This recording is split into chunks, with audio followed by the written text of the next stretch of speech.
is wrong with you guys? When is this gonna end?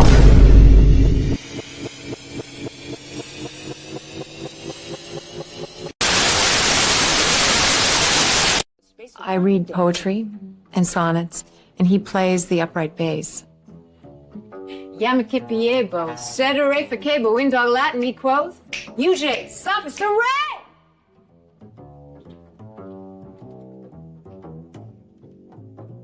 Well, he bit all the he-dogs and winked at all the she-dogs. The town never knew such a hullabaloo as that little dog raised till the end of that day.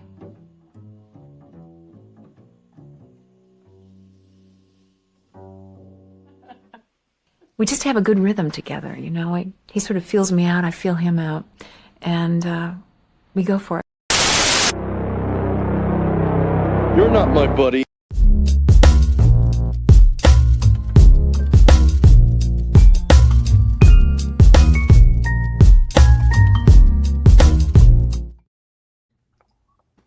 Shout out to all my he dogs and she dogs.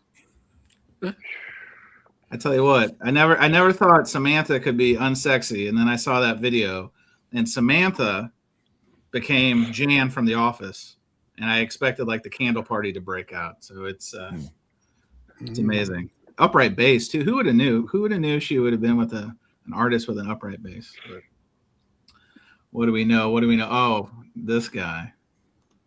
This guy. Keep your pants on, Maslow. Keep your pants on. This is a public show. Come on. Oh, well, let's let the room fill up. Chris from Record Talk is here. I hope we do nothing but talk about fancy Peter Frampton records. Oh, we got one for you. I think that's what you're alluding to. Christopher, hello. Uh-oh. Is this fake Wyoming Dave? I don't know.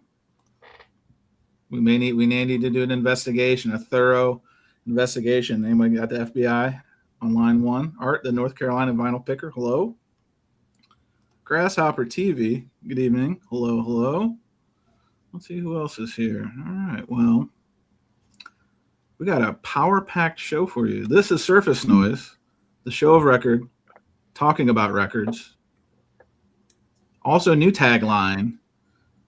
We inform, we entertain, and we complain. So, trademark pending. This is Concert Buddy at the ones and twos. Welcome. Good evening. Hold on to your butts. We're going to do something a little different. We're going to do something a little different for the introductions. I hope you're ready for this. So I'm going to start with the panelists to my left or right, depending on how you're looking at this. David, you care to introduce yourself to the group? Hi, I'm David. Hi, David. I think that lady that was on that show there wanted to just have a beau job. Oh my God. Oh, and then so David, I don't even know how to respond to that, David. And then I think you're familiar with this guy. His name is Chris. Chris, welcome. Hi, I'm Chris. I'm also known as the Groove Seeker, and I'm a vinylholic. I'm addicted to overpriced audiophile reissues, and I just can't seem to stop. Nice to meet everybody. Hi, Chris. Hi, Chris. Hi. And then another rounding out the panel, his tag team partner from the Empire State, highest paid member of the dais, Arnaldo. Hi, my name's Arnaldo. I have a channel that's called Fidelius Frequency, and I'm addicted to collecting Smith's records. Hi, Arnaldo. Hi, Arnaldo. And then I don't even know if I can get through this bit. And then another week, another filming location. Jason Rojas. Jason, hello. Hi, I'm Abigail DeVoe, and I have too many records. Hi, Abigail. Hi. Abigail. Hey, Abby. Well, guys, we're in for a power-packed show. It's going to be unbelievable. Quick cheap plug. Tuning in, our cohort here, David Bianco, on Monday is Michael Fremer. Do you want to do a cheap plug for that? We may do it at the end too, David. That's a good get for you. Hang on, making you big. Let's go. Michael's famous setting up your turntable. He'll be on Monday at 6:30 on my channel, and we'll be talking about his jazz-produced album and all things vinyl. So join us. And it always helps when you wear a Concert Buddy T-shirt. It greases the wheel. This is Shill City 2026. So we are all about the shilling. I'm here for it. David, if there's time allows, will you ask about the lasagna recipe? Is that on your list of questions? Yeah, it's on there. Okay, well, Nice. I'm going to tune in because I got to see what Mr. Lasagna says about this famous recipe. I got to. Okay. All right. Well, before we get started, a couple more hellos. Sean, the Vinyl Briefskate, is here. Good evening, Sean. Hope you're well. Me, myself, and my vinyl. Kevin, hello. Kendall, Spin Doctor and his Vinyl Mayhem says, I think I joined the wrong show. No, Kendall, here's the truth. We have an addiction problem, and the first way to solve the addiction problem is admitting you have a problem. And so we want to be leaders, the tip of the spear in terms of admitting our addiction to vinyl, to overpriced reissues, to Record Store Day, to Vinyl Me Please. Like we're throwing out all our sins. Sorry, Chris. I know Vinyl Me Please is a triggering thing for you. Sorry. I apologize. The reigning physician of surface noise, Dr. Johnny Fiva, says, don't touch Jason's headphones. Have you seen this baseball? If you know, you know. We can't make movies like that anymore. 1996. Farrelly Brothers. Look it up. Deep trivia. See, Alan Always is here. Good evening, sir. I just lost your comment. I apologize. Oh, yeah, Alan Always. Hashtag lasagna tag 2026. Look, there's a tag for everything. So, Alan, if you want to kick us off, Alan has a channel. It's like Oprah. Everybody's got a channel. Alan has a new channel. Groove Seeker has a new channel. I'm fully support. I put all my weight behind Lasagna Tag 2026. Guys, do it. Yeah, if Alan kicks it off, I will follow up shortly after. I love it. I'm down with that. This is Brian, the boot trader from Fort Worth. He says, I thought Rojas was a supplier to all you addicts. He taught us a very valuable lesson. Don't get high on your own supply. Know it. Learn it. Times too. This is true. Disco Devil. Alex is here. Good evening. Alex, you didn't have Alex on the end of it. So are you letting us know who you really are? Good to see you. Yes, the co-host of the Audio Quest with David Bianca. This is Novice Nick, the senior official of all things lubricants in the vinyl community. Right. Nick, I hope it's okay to give you that title. It's a big title, but we think you're up for it. Mr. Lubricant. You could slide right into that title. Oh, David's on fire. Vinyl Latte Louie is here. If we are admitting addictions, I definitely joined the wrong show. Hashtag denial, the best policy. I think that's accurate. Good river, too. Jack is here. My name is Jack. I'm a vinyl. See, listen. My name is Jack. I'm a vinyl addict. This is how we heal the reissue wounds and the reissue blues. Bad pressing blues. Because there's some OGs that aren't that good. We'll have cookies and coffee at the end of the show. Cookies and coffee. It's a year for healing. Mad Vinyl NYC is here. Peter Parker, salute. Everyone. Oh, man. Yes, sir. All right. Well, you guys have been here long enough. You know how we do this show. We're going to do some current events. It's an action-packed current events. We got so much to talk about. It may take up the full power hour, hour one. We'll see how it goes. But we do have other topics in the reserve. Word intentional. So let's click that favorite video that everyone loves. This is the talk of the town, current events. I've got news for you. Got news for you, indeed. Well, first of all, we do pay tribute. Let's do in memoriam first. This is probably the biggest news of all. So Bobby Weir, Grateful Dead legend, succumbed to lung cancer. Any deadheads? I know Jose was particularly touched by this, to the fact that he kicked Cesar, the executive producer of Surface Noise, out of our group thread. He found Cesar, I'm sorry to spill the tea, but he found Cesar being completely insensitive and booted that guy. He kicked him like Ronaldo. Pow, soccer ball. Did he ask if Bob was finally grateful? Oh, damn. Damn, come on. Wow. Too soon, man.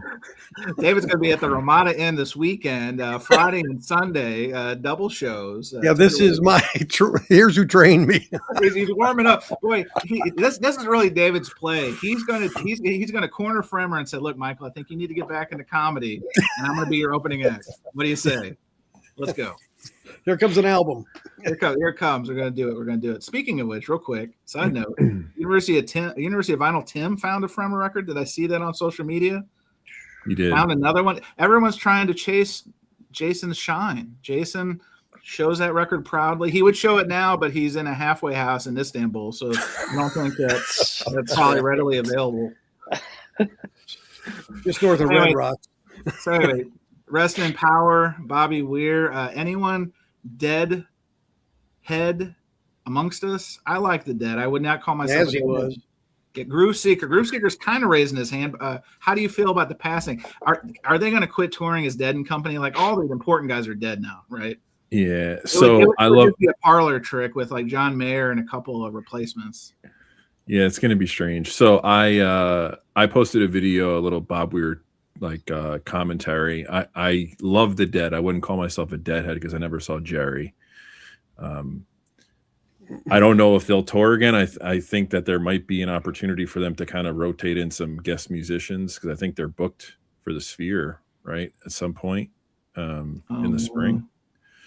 So that'll be interesting. But yeah, Bob Weir is one of the founding members. You know, it's a tough loss. I didn't know he was sick. I don't follow them as much as I used to, but I felt like that would have been news on them. Kept it private. I saw it. After he got the diagnosis, like 3 weeks later, he's playing some gig in San Francisco. So yeah, he was playing the Jerry birthday celebration. So highlight Mazzy's comment. This is good. Yeah, Mazzy says the first time in history that the drummers outlived the rest of the band. Okay, not only one, two. Yeah, yeah, it's gonna be strange. The one thing I'll say that I find interesting about the Grateful Dead versus every other band, American band at least, is that there's this resurgence of really professional cover bands like keeping their music alive, like J-Rad. Obviously Dead and Company has members, but it's kind of like another thing. Phil Lesh was doing his own thing when he was alive. Weir does his own thing. And where I live in New York, there's a famous there's a theater called the Capitol Theater. They have a bar called Garcia's, which is named after Jerry. And if they do shows 5 nights a week, usually one night is some kind of Grateful Dead themed cover band that's in there, and they're all pretty good. So I think it's going to be interesting to see how the legacy goes on, that they're going to keep the music alive. But yeah, and I just want to go on record. We forgive Cesar for his transgressions. Yeah, listen, this is where the healing begins. This is the healing tree. Cesar, executive producer of Surface Noise, says, I have PTSD about it. My apologies for not knowing any member of the Great Deads. Listen, he's living in the Soda Stereo world, and we're all just trying to hang tight. Arnaldo. Yeah. Oh, sorry, Chris. Go ahead. No, I'm good. I was going to pass around. Arnaldo, any connection to the Grateful Dead? Is this? You have a robust record collection. Surely one fell in there. I do not. I have a few Grateful Dead records. I didn't have any Bob Weir records, but that cover, the Ace cover, is that what it's called? That album? Ace, the blue cover. Always intrigued me. So eventually I may get that. But yeah, it's it's always sad when a founding member of a historical band like the Grateful Dead dies. So I extend my condolences to all of the Deadheads and all the Grateful Dead fans. This is what I'm talking about. This is diplomacy in action, everybody. Now, David, I did see on the internet that you went skinny dipping once at a Grateful Dead show back in '82. Is this news hitting you personally hard? Yeah. I had to reflect on that moment. Actually, it reminded me. I actually thought Bob was there. It was good stuff. It was good stuff. David, do you have any Grateful Dead? I'm just curious. In your collection, I do. I do. A few Mo-Fis. A couple Mo-Fis. Okay, yeah. Nice. And then Jason, you have to have white label promos, greenies. But you don't have access to them. Have they arrived? Are they accessible? Because I would think when somebody like Bob Weir dies, you reach for the records, but they're not there right now. So how are you mourning the loss of Bob Weir? Well, I just streamed Jack Straw. Do you know that song? I don't know that song. That was in the Was it number 3 on your recommended list of songs, Chris? Number two, yeah. Oh, number 2. Jason didn't watch my video? No shit. No shit. So I watched The Dead and Company in 2015. I was very curious. John Mayer, right, playing guitar with Bob Weir. And there were 2 guys next to me, and they were offering, something. You know what I'm saying? Gold stamp promos from Rhino, or no? That's right. Yeah, that's right. And I was very curious, because, in Columbus, Ohio, are these guys associated with the FBI or the CIA? But they were very friendly enough, and it was an enjoyable concert. Bob Weir, as I think the Groove Seeker said, that set list in 2015 was fire. Yeah, it was pretty amazing. Like, I think they did play Tennessee Jet. I think or is it Tennessee Jet? And then they played another song off Europe 72. I was in tears. It's great. So rest in peace, Bob Weir. You're in tears. That brought you. You're an emotional void, Jason. That brought you to tears. That's incredible. Well, I don't know. It must have been the stuff those 2 guys gave me. I was gonna say it's the drugs. It's okay to admit it's the drugs. It's. Shout out to Jefferson. He listed a bunch of years there, but 77 is my go-to year if I had to pick one. I love 1977. Now we're getting into deep Dead talk. Oh man, is this becoming the Dead Hour? You know what I do like is these people who do the podcast telling all the stories. Oh, hang on. Oh my God, what is this? Is as long as there's no frontal on that picture, Jason, I think we're okay. I took a picture. That's a real picture. That looks quite photoshopped, if I'm being honest. What? Oh man. Is that Beavis and Butthead? That's right. Wow. Incredible. Well, if you want to see Bob Weir in his tidy whities, we got you. Oh man, the only thing I think of whenever I think of Grateful Dead is, for me personally, on a long road trip, we were listening to Grateful Dead radio, and I was really trying to get into it. And they played St. Stephen. I thought it was multiple performances of St. Stephen. No, it was the same performance. We would get out of the car, we'd do some touristy stuff, get back in, it's still St. Stephen. I'm like, oh, they must really like this song. No, it's the same particular performance of St. Stephen. You go down the road, get some gas, get back in the car, it's St. Stephen. I'm like, oh, is this all they're playing is different cuts of St. Stephen? No, it's the same performance of St. Stephen. All right. Well, that's great. Unbelievable. Oh, Jefferson says, fuck, Jason, I can't unsee that. Well, would you like to see it again? we may get the video pulled down for elder abuse. I don't know. So, all right, rest in peace, Bobby Weir. Let's get back to the records. We don't know anything. Oh, real quick shout out to Mr. Smith, Dylan at Noble Records. We are undertaking a project where we are encouraging each other to quit eating like bad.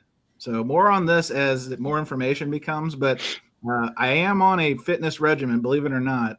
I'm no longer just fitness food in my mouth. I'm actually, I have to drink, believe it or not, I have to drink an entire gallon of water a day as part of this regimen. Not everybody's doing different things, but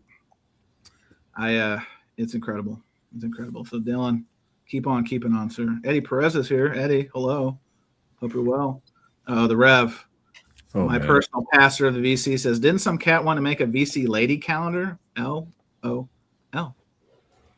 Well, guys, current events continues, and we have so much to talk about. I don't even know where should we go next. Should we just dive right into our friends at Acoustic Sounds? They had a couple announcements this week. One, we kind of already talked about. We'll do the easy one first. The pre-orders are up for those 45 RPM Rhino titles, which Arnaldo chronicled so lovely on his channel 2 months ago. 2 months ago. But listen, the pre-orders right on time. WFMU though, he was right on time. The pre-orders are up, so that's the easy one.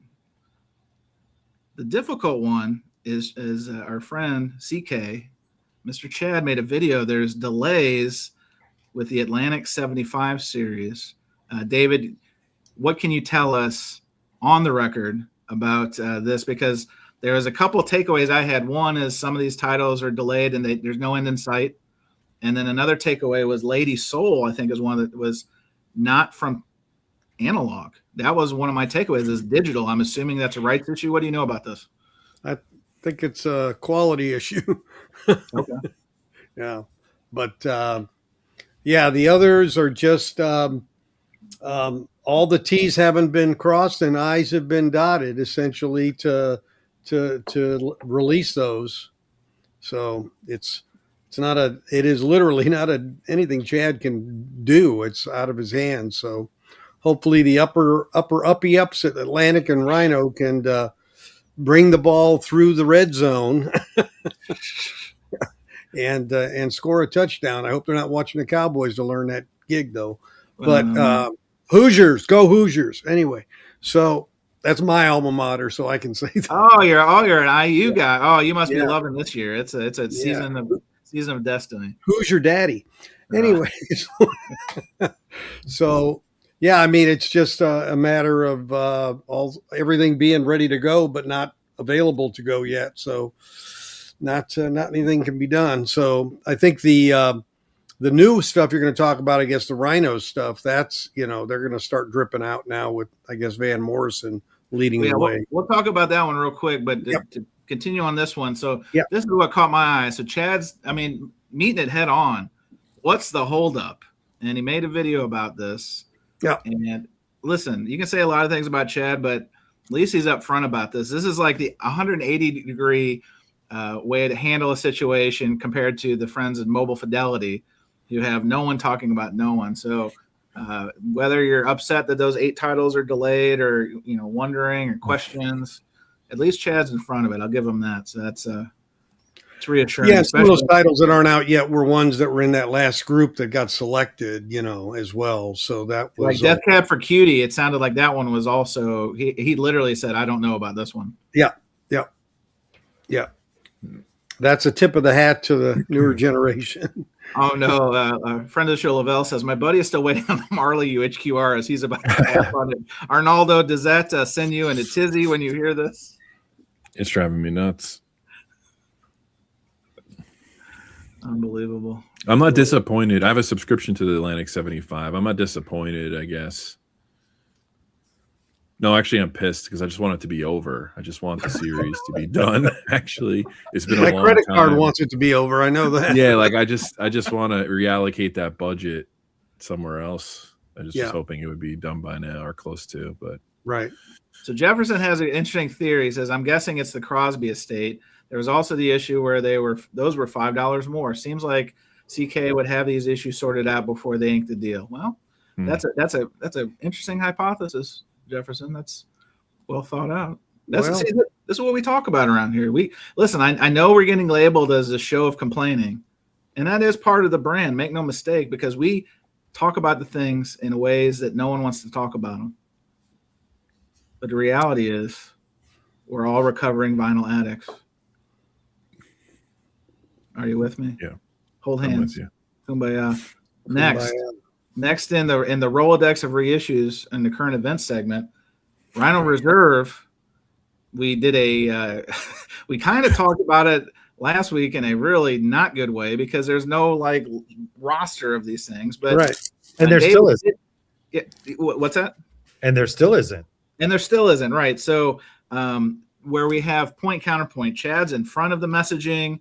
He's talking about what's happening, what he can talk about, and then there's Rhino. There's Rhino. So, David, you got some of these. We heard some new titles are coming down the pipe. David, show us what you have so far. Well, this is got America, Rhino Reserve, and I got it from Plaid Room, people. Hey. Not taking anything away from Ingroove or anybody else, but they had it, and I grabbed it. In fact, it said it was damaged, but so it was discounted like $5 or $6 off. And I don't see anything wrong with it at all, to be honest with you. Well, they're talking about the music. Yeah. Oh, no. Oh, yeah. You know what? You're right. It says a sheep with no name. Bah. Wow. Well, to that end, a couple of new releases were announced, I think today or yesterday. Arnaldo, do you know these off the top? I know there's a couple Otis Reddings. What else did they talk about? Yeah, Pain in My Heart, Otis Redding. I think Otis. Hang on, I got the information here. The Soul album. Soul album. Sam and Dave, and then what else? I forgot. Van Morris and Moondance again in a different way. Yes. And is that Moondance? Is that Moondance going to be analog? Because no, the if you look at the height digital, sticker, right? It just says lacquers cut by Matt Lucens at the mastering lab. It doesn't give any information. So if it doesn't say it, it's probably digital. Well, it would be hypocritical if they were to say that it was analog, because Chad's saying that the tape's not in good condition. And that's why he did the double 45 from a digital transfer. So that never stops some labels. Of course. But at least they're transparent about it. Our panelist, our own panelist, this is a cry for help. Jason Rojas is trying to speak to Eddie Perez. He says it's tough living in VC witness protection. Jason, blink if we need to send SEAL Team 6 to rescue you from this halfway house, please. Sure, we need to. Oh, no. We can't. No more Bob Weir and them tidy whities, please. Oh, God. The Rev makes a good point. He says, just change them to the Atlantic 80 for the delay. That's a Atlantic 80, Rev. I like what you're doing. I think the home office will take that into consideration. We'll send that note to CK, Chatty Daddy, and see what he says. Interesting. So is anybody in these 4 titles, anyone interested in these, the 2 Otis Reddings, Moondance, and a different variation? I'll probably get the 2 Otis Reddings, or at least the Soul album. Okay. Because I feel like, didn't Vinyl Me Please do that in their stacks? I don't remember. I don't have that. The box. Soul's the one with the woman on the face on the cover. Yes. Right? Yeah, they did. That's in the stacks box. Yeah. Okay. Yeah, I don't have the stacks box.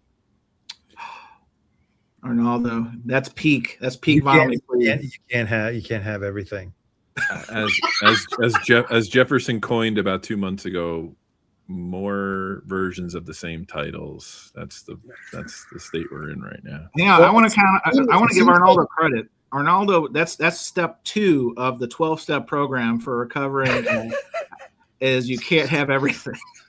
And it seems like they're starting to do the same titles that Chad did at 45. Yes, exactly. That was the plan all along. So that's weird. the new normal. Does that mean we're going to get the 2 Stone Temple Pilots as 33? Oh, Maybe. imagine. Wouldn't surprise me. Wouldn't surprise me. See, Lavelle speaks for all of us. See, Lavelle, you fit in real nice. Same old of the same old. See, this is what we're talking about. This is what I'm saying. All right, man. So what's the price difference? The price it's $60 for the double, and what are the Rhino Reserves? 40. Like 65. 65. Wait, aren't the Rhino Reserves like $30? Yeah, 30. Yeah. Rhinos, they're cheap. like 30. 31. Yeah, and they're great. The couple that I have. Anyway, well, another piece of news. It's kind of interesting. Actually, we kind of talked about it in our group thread. And I'm kind of, hopefully, if you're watching this, you can respond. This is what's called a call to action. I think everyone on the dais and then the panel is familiar with this website called Discogs. Discogs. Is everyone familiar with this? All right. So I want to share this. So on Discogs, they're doing this thing where they're doing stories.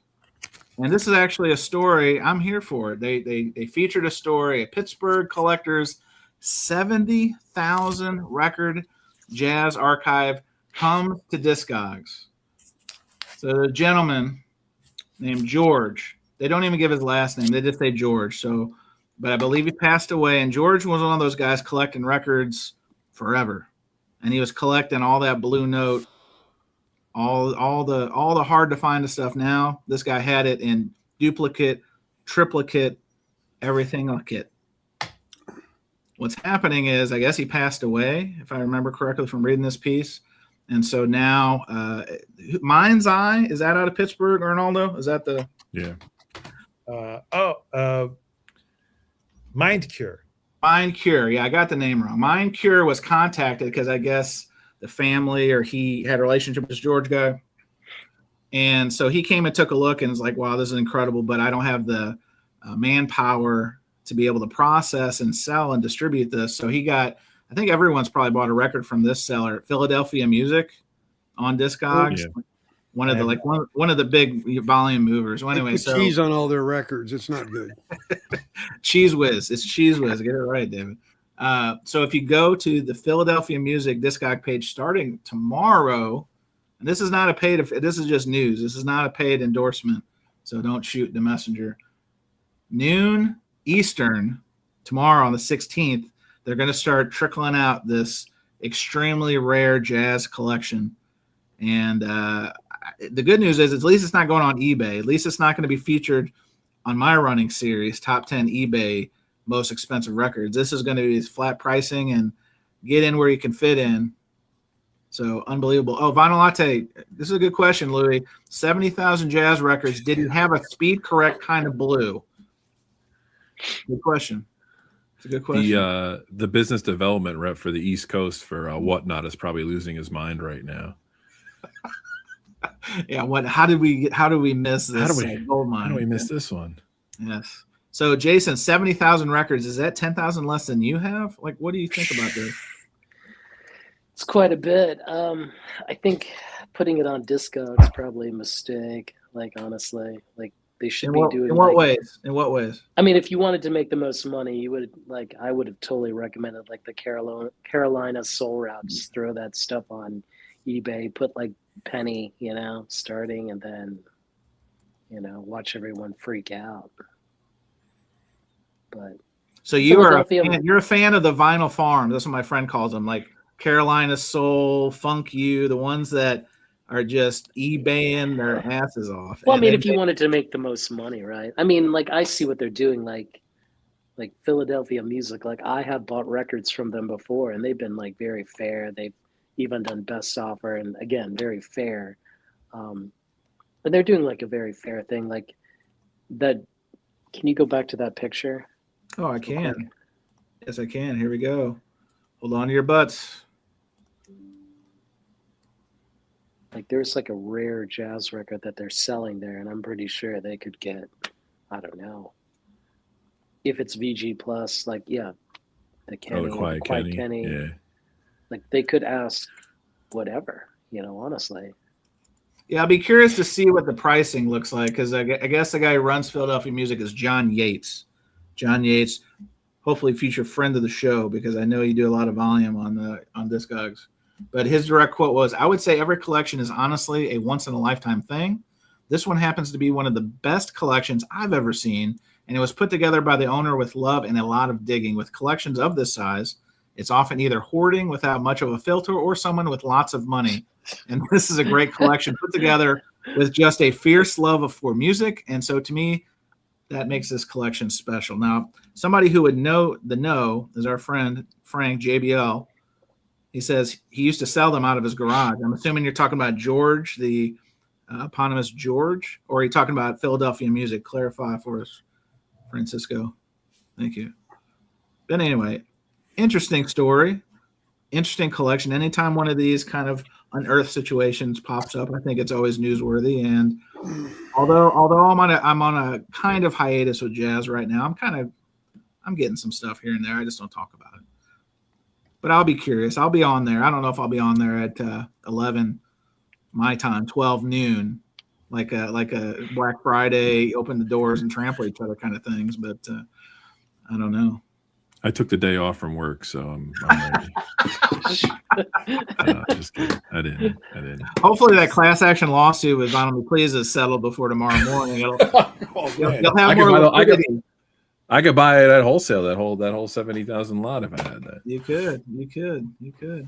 Grasshopper TV asked a good question. So Record Safari isn't making an offer. Thought that would be a nice, easy score. I think, like I said, I think that the family had a connection with Mind's Cure, and when he came out, while he admits a great collection and he liked the sound, I'm sure he's probably going to sell some of it or got some of it, because he always, when he's at WFMU, he's a well-curated guy. He has a lot of great pieces, but from a volume perspective, I think Philadelphia Music is ready to make it happen. So I hope this gentleman that passed away wasn't that guy at WFMU selling his personal jazz collection for 10x times.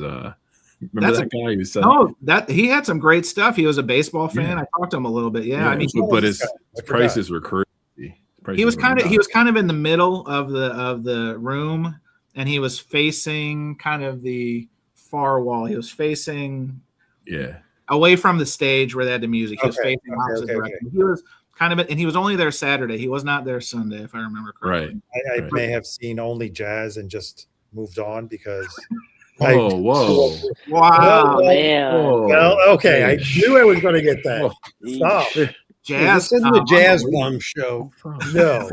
Please pay attention to what I see. I knew that. I don't venture into buying used jazz records because I do not know enough about it.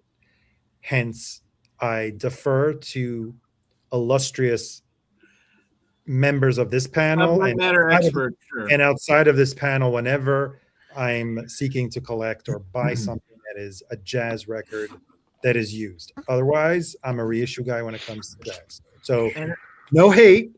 It's just that I have to be focused when I go to a record fair.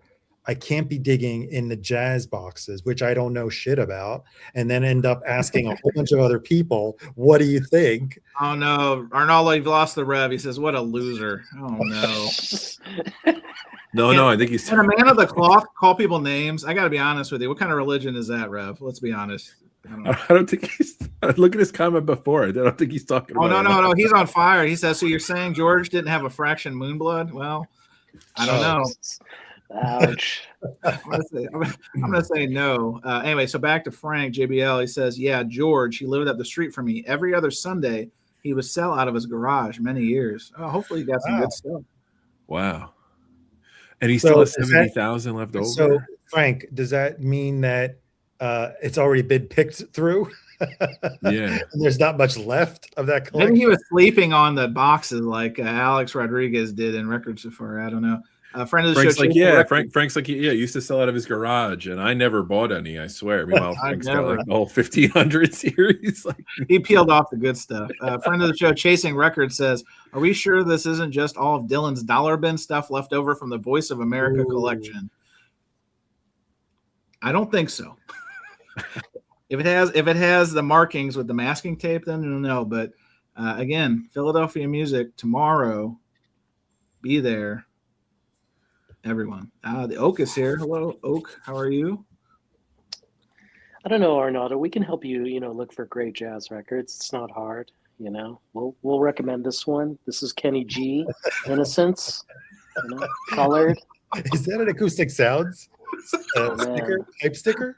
I think that's Acoustic. That's an Acoustic. This is a Kevin Gray reissue. It's on colored vinyl. It matches his jacket too. Wow. Is that the Root Canal Connect collection? Is that one? No one makes fun of the G-Man on Surface Noise, Chris. I don't know if you got that memo, but he is one of the sacred ilk, the G-Man here. All right. Well, guys, I think that's. Hang on, we've got a bid. Jason, the professor, University of Vinyl, Tim, he's offering $3 for the G-Man. $3 starting bid. Can we get more? Hope so. Oh, hang on. Orange Margin says a lot of the stuff is already posted on Discogs. Do we have breaking news here? Wow. So let's do it. Oh, hang on. Let's see. I'm going to see how fast I can cash out my 401k. Hang on. I'm going to prep this up, and I'm going to sort it by highest, because I think that's probably the move, but maybe I'm wrong. All right, you guys ready for this? Hold on to your butts. Philadelphia Music. Get your diaper on. Get your tighten the diaper. Tighten the diaper. Let's go. All right. Sort by newly listed. Yeah, that's probably. What's that? Dress to Kill. Oh, hang on. Now I'm taking. This is like we're talking jazz, man. We're talking jazz. Yeah, we're talking jazz. All right, let's do. We'll do it on highest for a second. We'll do it on newest for a second. So, Arnaldo, I don't know if this is part of the collection, but yeah, $1,050 for Kiss Dress to Kill. It's sealed. Can't verify exact 1975 pressing. Shrink coming off a little bit. $1,000. Can you zoom in a little bit, Chance? Oh, hang on. No, our friend, Orange Margin, is telling us Pittsburgh, George. This will. Oh, here we go. Look at this. This is what I'm talking about. This is vinyl recovery. Everyone helping each other out. Shout out to you. All right, so these are some of these records. At least the early listed ones. Yeah, so here's a note. You'll see from Pittsburgh, Georgia's collection. Joe Turner, Careless Love on the Savoy label, $150. Some 45s. The Rhythm Rascals, David, that's one of your favorites, with Bebby Boy Butch. Why do you have to go, Girl by My Side? Okay. But I'm not seeing the rare. Like, I have this sorted by most expensive. So again, this is the slow roll, I guess. This is probably not the big, but you got Nina Simone in concert, mono, $125. Coltrane First Mediations, $120. Seal. Sort by price. No, I do. This is. Oh, hang on. Oh, it is. I have it by highest. Yeah. Okay. Yeah, I mean, they're going to put 70,000 out. I'm sure they're just not putting the heavy hitters out, maybe. Well, listen, we've cracked the code thanks to Orange Margin. So bookmark it, because you may be able. This may be like the old Vinyl Me Please days. They may say top of the hour, but they may let it out a few minutes early. And because you watch Surface Noise, now with over 100 viewers, because you watch Surface Noise, you have a competitive advantage. You're welcome. You're welcome. That's what we do, guys. That's what we do. Let's do it. Well, anyway, Chris, I'm glad to hear you cashed out your 401k in advance of ready. This. You're ready. Diaper. You bought a full pack of adult diapers. You could not be more ready for this moment in your record. I bought a tarp for my I'm ready to go. Oh my gosh, you're just gonna be dropping messes this left and right while you're just. It's gonna smell terrible in that record room, but you know what? You're gonna have all the best records. How great would it be for Arnaldo if like it's 70,000 jazz records and like 7 Smiths OGs like in the shrink? Ooh, Steel. Hang on, this is a great question. If there were, let's play hypothetical for a second. If there were sealed original Smiths, one, Arnaldo, would you be interested? And two, if you got them, would you slab them? Or would you slab something like that? I don't know. I mean, what would I do with the sealed one? I have already great copies. You would encapsulate it with a barcode and then put it on the wall as decoration like Steve Aoki does. Yeah, for future value, maybe. I don't know. Well, it's a great segue because records are meant to be listened to. Fine. That's a fine piece of advice. It is a great segue because Morrissey was supposed to play a show tonight in St. Louis, a rescheduled show, mind you, from last year. Yes. And because Arnaldo was asking me going to the show because they had a signed record, et cetera, et cetera. I'm asking people if they're going. All my buddies were smart and didn't buy tickets. You know why? You're going to find this hard to believe, but day of show, he canceled. He's ill, an illness. Can you believe it? It's hard to believe Morrissey canceled a concert. But since 2013, I did some research. 2013, you know how many shows he's canceled since 2013? Was it ChatGPT a question? No, I read this in an article, actually. Oh, you did? Okay. Yes.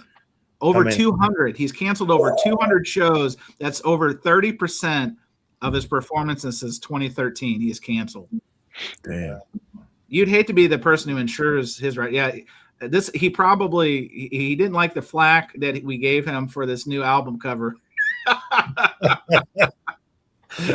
He's like, St. Louis, where is that? Oh God, I'm ill. Unbelievable. Well, Morrissey, I guess you'll never be back to St. Louis. It was kind of I was very surprised that he booked that theater, and it gets some acts. It gets Tenacious D, and it gets solid acts. What's the capacity? Probably. Oh gosh, I'd say I don't know, 3,000. What's it called? That's not the Fox, right? The Fox. The Fox is like an old. No, this is called the Factory. It's a newer venue. It's less than 5 years old. It's out here in the county in the burbs with me, and which I like it because it's closer for me now. But anyway, Nikki Glazer, local celebrity in St. Louis, and opened it up. Actually, she's that's cool. So yes, that is very cool. Anyway, she doesn't run it, but she was the first performer there. Is what I'm trying to say. Yeah. Anyway, so thank you, Morrissey, and thank you for the prophecy has been Actualized, fulfilled. Yes. All right. Well, that's Can you bet on that yet? On that I bet you can. FanDuel? Oh my God, FanDuel wouldn't take odds. FanDuel would lose their shirt on What's that other betting site? DraftKings. No, there's another one that does like any type of event. It begins with a K, right? Did I say it wrong? Someone bet on the Venezuelan president being ousted by the 31st, and they won $400,000. Yeah, damn. They take odds on current events. What kind of? The person has not been identified. Bet $32,000. Polymarket. The Rev is here with them. Is this a Polymarket? It was Trump. Trump put money on it. And no, it's being investigated because there's most certainly some kind of happened, and a security leak happened, and someone went to gamble on it.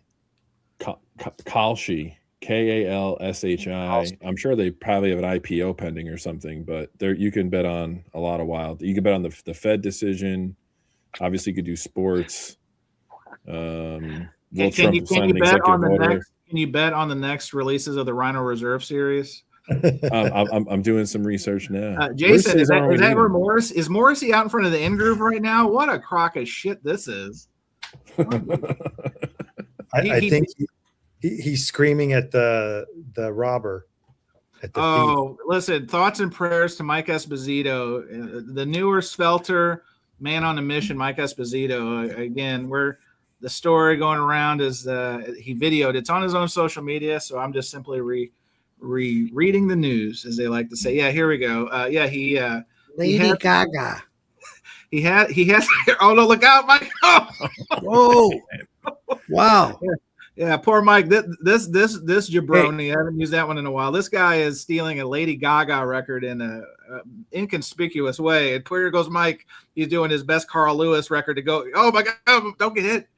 Mike is almost hit by this perp in the parking lot. I think that driver used to live in Minneapolis. I appreciate Mike's efforts here, but once he started putting those store stickers on his records, he had to expect it was going to be theft. So you're saying he got what he was asking for with the store stickers? Come on, Mike. Be careful, Do you have the man. version with audio where he's yelling, "Not Lady Gaga"? Hey, listen, Mike hasn't moved that fast since 1994 in recess, but he was after it. I mean, so hey, Mike, I'm glad that he survived. He survived. That was close. Wild. That was close. Anyway, all right. Well, we've done enough of the current events. Let's get into. I got to add one current event if I can. Uh-oh. And David, please let's be careful. This is true. The last remaining member that isn't Jeff Lynne of ELO, Mick Kaminsky, the violinist, he was in their follow-up band called The Orchestra now is what it's called. And he just called it quits after 52 years playing ELO music today. So is the band done then? I thought no. As Jeff Lynne's ELO, like didn't there? That's Jeff Lynne's piece. Okay. This other group was called ELO Part 2, and then they had to drop that name, and then they became The Orchestra. And they had that's when Bev Bevan left, the drummer. So then they had various people still in there, but they've all faded out, and Mick was the last one. Well, so we got Jeff Lynne. He's not doing well, so I don't know if we're going to have anybody except cover bands doing ELO anymore. All right. Well, thanks, Dave, for bringing that to our attention. All right. So one topic that we gently talked about. We'll round out the power hour at this one. Did anyone do the homework on the Vinyl Snap app? I know. All right, we did. All right, so we can have a conversation. Oh yeah. Wonderful. All right, this is wonderful. I can even make a banner for it. So here we go. The Vinyl Snap app. So what this is, we tried talking about it last week. No one did the homework. Except for me. Except for Arnaldo, because again, it's in his contract. I mean, this is what you expect when you pay top dollar for top talent. So Arnaldo, I'll kick it off with you because we found that this is a $30 annual payment to use this app full time, but they have a 7-day trial period. So being recovering vinyl files. Oh, we didn't even talk about Frampton. We'll talk about that later. It's important to spend as least amount of money as possible. So Arnaldo, Vinyl Snap app, what is it, and what did you think about your trial period? Okay, I think it's a quick way for people who are not very used to recognizing records to quickly identify just by snapping a picture of the label, which I was a little skeptical. And we say the label on the record, the round label on the record. You got to take out the record at least. So it doesn't work with sealed records. But I think it's probably geared towards people that are more in the collectible of you or buying used records, right? And they don't care what it is. The thing that I haven't figured out yet, and I did several examples, is where their database is. Because it's very spotty in the matching. Yep. Yeah. Oh, can I give you guys some examples? Yeah. Yes. Look at this. Yes, sir. Let's go. So, first off, I scanned D'Angelo's Voodoo. And one time it came up with The Cure. Inhuman Age by The Cure. Close. It's close. Very close. Samsonite. Another time it came up with Voodoo, because this one actually had the track listing instead of just a picture or the D. And notice on the bottom you can select. It'll change the price based on the condition. So I guess that is up to you to decide if it's what the condition is. And then I did some other tricky ones. So I scanned an Oasis record and What's the Story, Morning Glory, and it picked it up as an unofficial release where I panicked. Like, did I just buy a bootleg last year? So no, don't panic. It's an OG, but there you go. It picked up something, making me think that it was an unofficial release. And then I wanted to really test it, where I have advanced copies of the Sugar reissues that are coming out. So technically, these are they're not on Discogs yet. I think they're coming out next month or maybe in March. And I scanned the label, and it did identify Sugar Copper Blue. But even though you could see clearly here, it says BMG on it, it labeled it as a creation, which is the original record. Yeah. So, I mean, I'm not sold on it in the sense that it's not very reliable. And this is just, I only scanned like 5 records and I found mismatches. So can you imagine? You're scanning a $400 price tag or $500 price tag Blue Note. Are you going to really rely on the Vital app? So we got a couple comments, Arnaldo. Jefferson, this is A-side, B-side. Jefferson says, I was very skeptical of the Vinyl Snap app at first. However, it's worked about 95% of the time, at least in terms of Discogs values, including rare and obscure jazz and psych. Well, your miles may vary. That's what that acronym means. So if you don't know, now you know. Then resident comedian David, giving you a run for your money, the Waxed says, I've actually used that app in the grocery store and scanned a bag of Oreos. It actually gave me a healthier option. So that probably is a true statement because it's so close to the pin on some of these scans. Mm-hmm. Now, hang on, Maz. Now, hang on. The Shillmaster General, Norman Maslow, says, so Arnaldo is shilling free label records? Oh, no. No, you didn't. I can't believe this. All right, Chris. Pot calling the kettle black. It's like, I mean, Chance, you worked for Nike, right? I did, yes. So you got there were sneakers and caps and T-shirts lying around? Yes, but they would give them. Yes, I got plenty of free. I got plenty of Bling. employee stuff. Yes. Yeah. Bling. Yeah. I mean, listen. I mean, I still wear a Yeah. lot of it to this day. Even the Bleach Boys can't. They find things to dislike about me, and one of them is I wear too much Nike. But regardless, Jason, did you look at the Vinyl Snap app in your tourist trap in Istanbul or no? He's hiding behind QR codes right now. Oh, hang on, I got him. I'm gonna move you from the QR codes. Let me. Here So we what go. is this? Boogie Fever? Was this a direct hit? Boogie Fever? Yeah, it actually got it right. Boogie Fever is a rare record by Geraldo Pino. And is that value accurate? No. I mean, not what people would want to charge for it. Like at the Austin Record Show, there was like a super clean copy. Let me show this again. They're saying VG Plus at 320. Let me see what happens when I do near mint. So they're saying the value is 363, but the guy at the Austin Record Show was selling it for, I think, 800. I think. Oh my! So it's not really correct, you know. Like some of it's been fun. Like I'm gonna go look up this rare record that Dylan had on his website. Okay, so this is One Deep. This is like a rare hip hop record. Why did I do that? Not me, Chance. I know. And I they're just hit saying- the comment. This thing. Oh, what So was he's the comment? saying? No, so I he hit the was trying comment to- and then it did that. Sorry. Here, So Jason. he was trying to charge like $1,500, and it's saying it's only $35 here. Oh. Okay.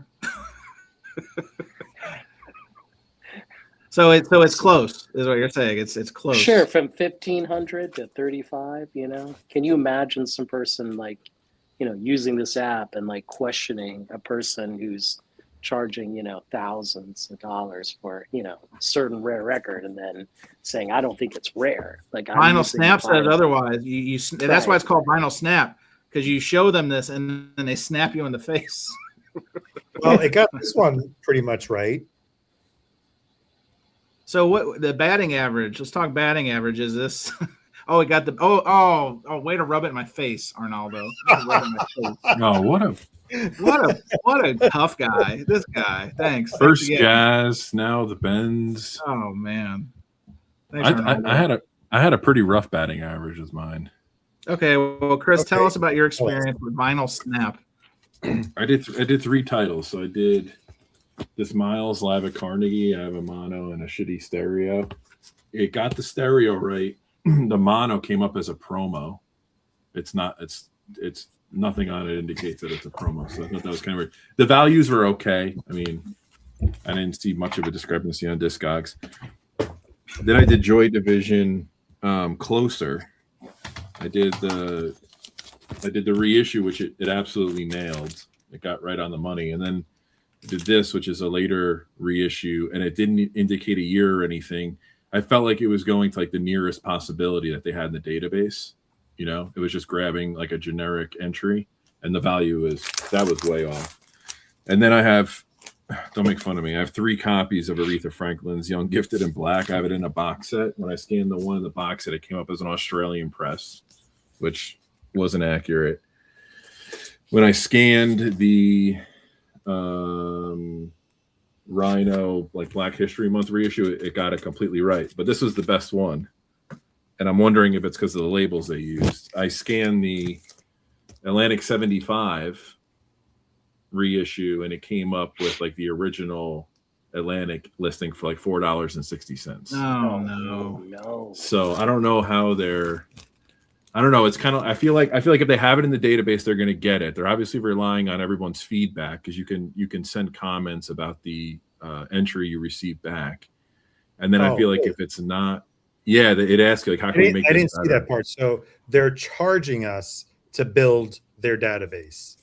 Exactly. Unlike So it's Discogs 2.0, except they get money up Yeah. front. right, but this one you have to pay to contribute.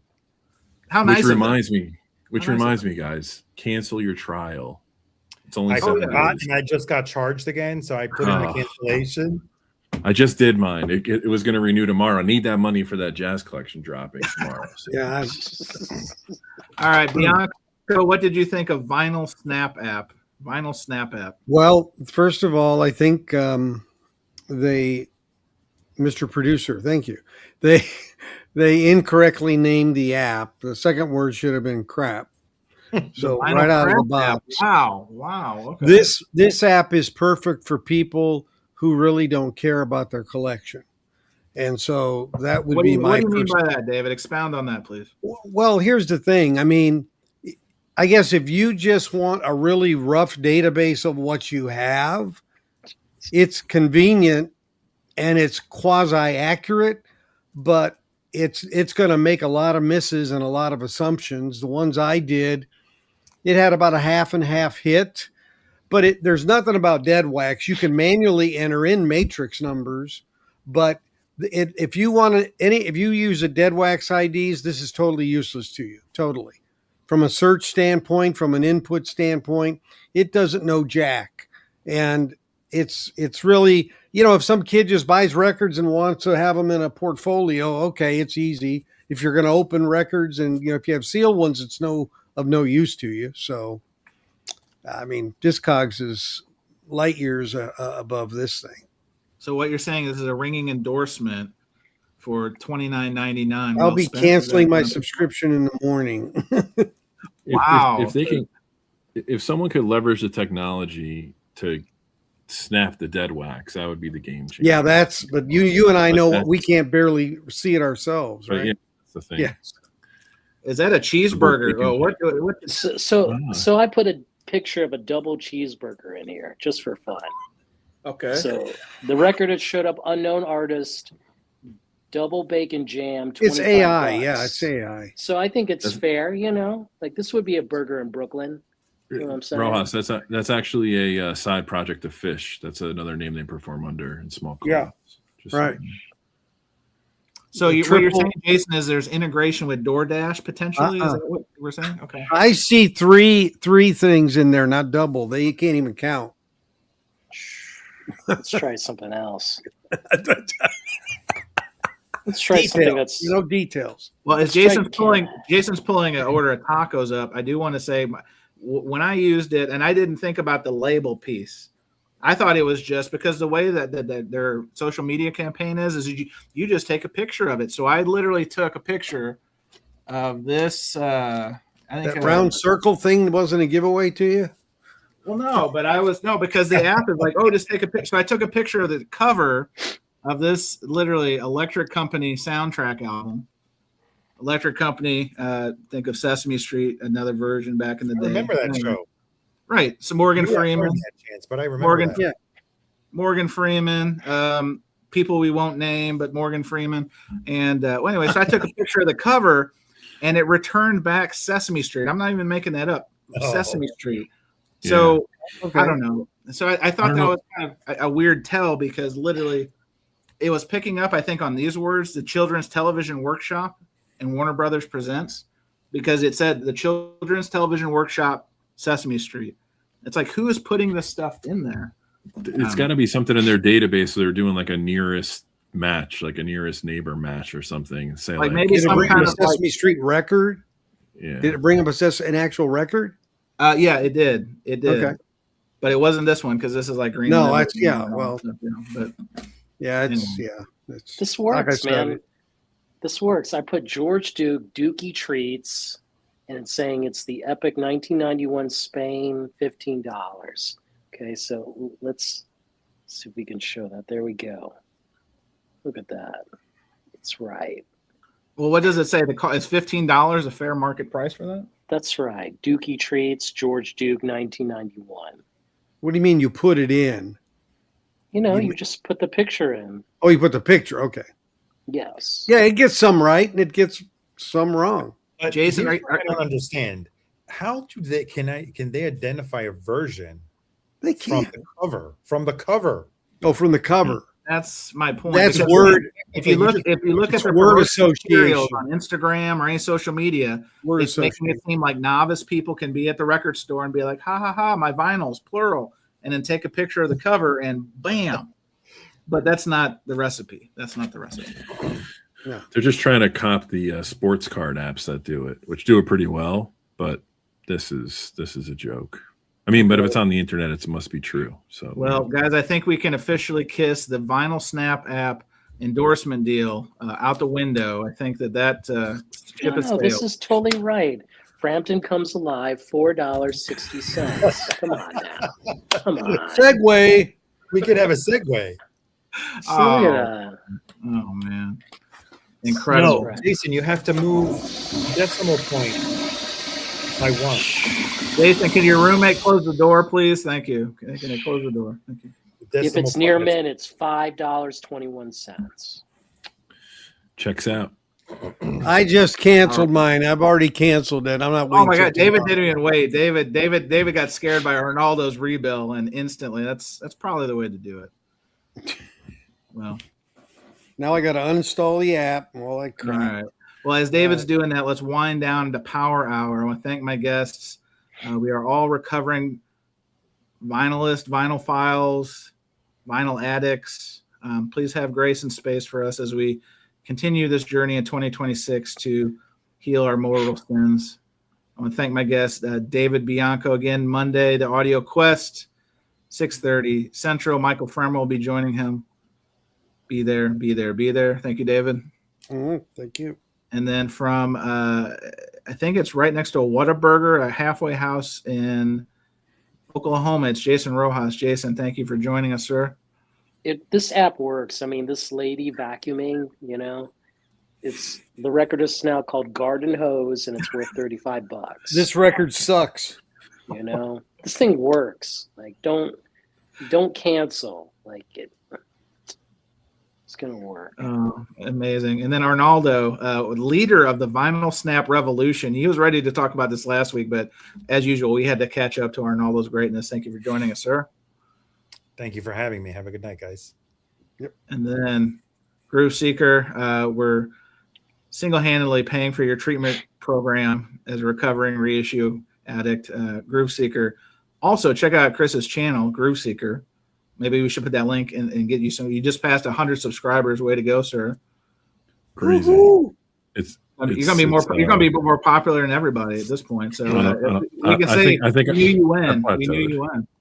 I plateaued. I think if we back out stream peers and family, I'm at like 14. So we'll see what happens. Fair enough. Well, you know a lot of friends. Well, thank you for joining us. All right, guys.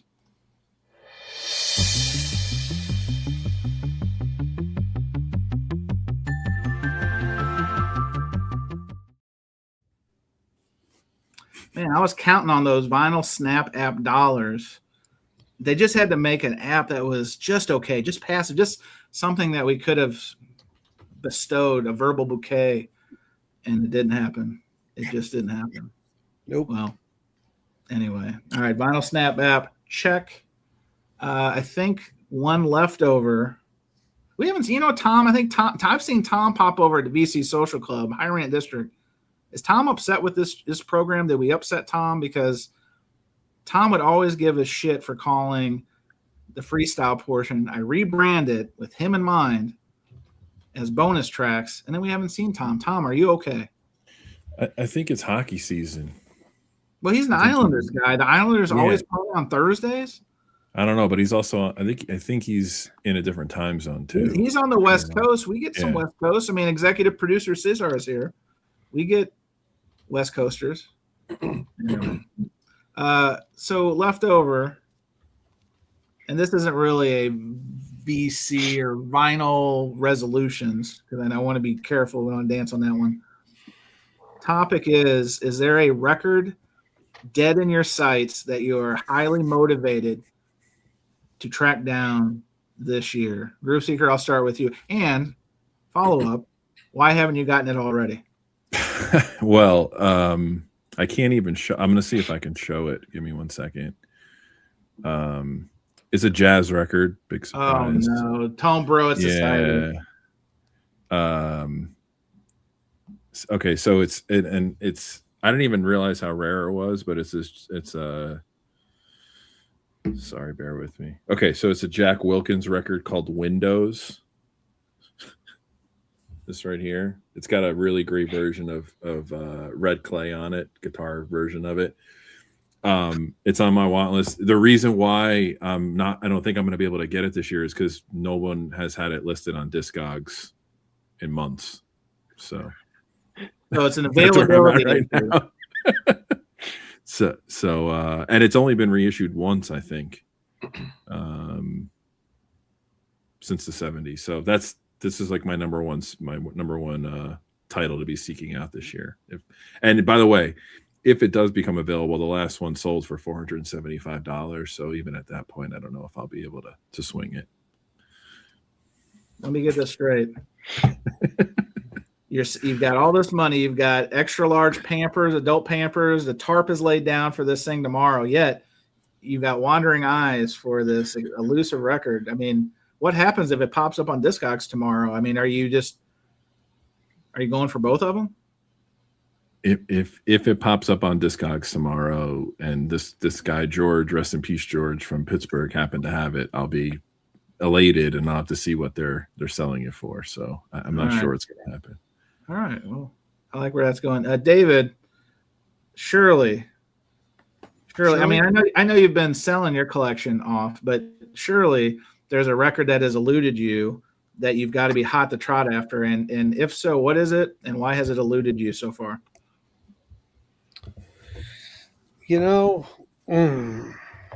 I'd say that the one that I'm probably most keen to get in my hands, one way or the other, is the Mo-5 Boston. Oh, that's an expensive piece. It is.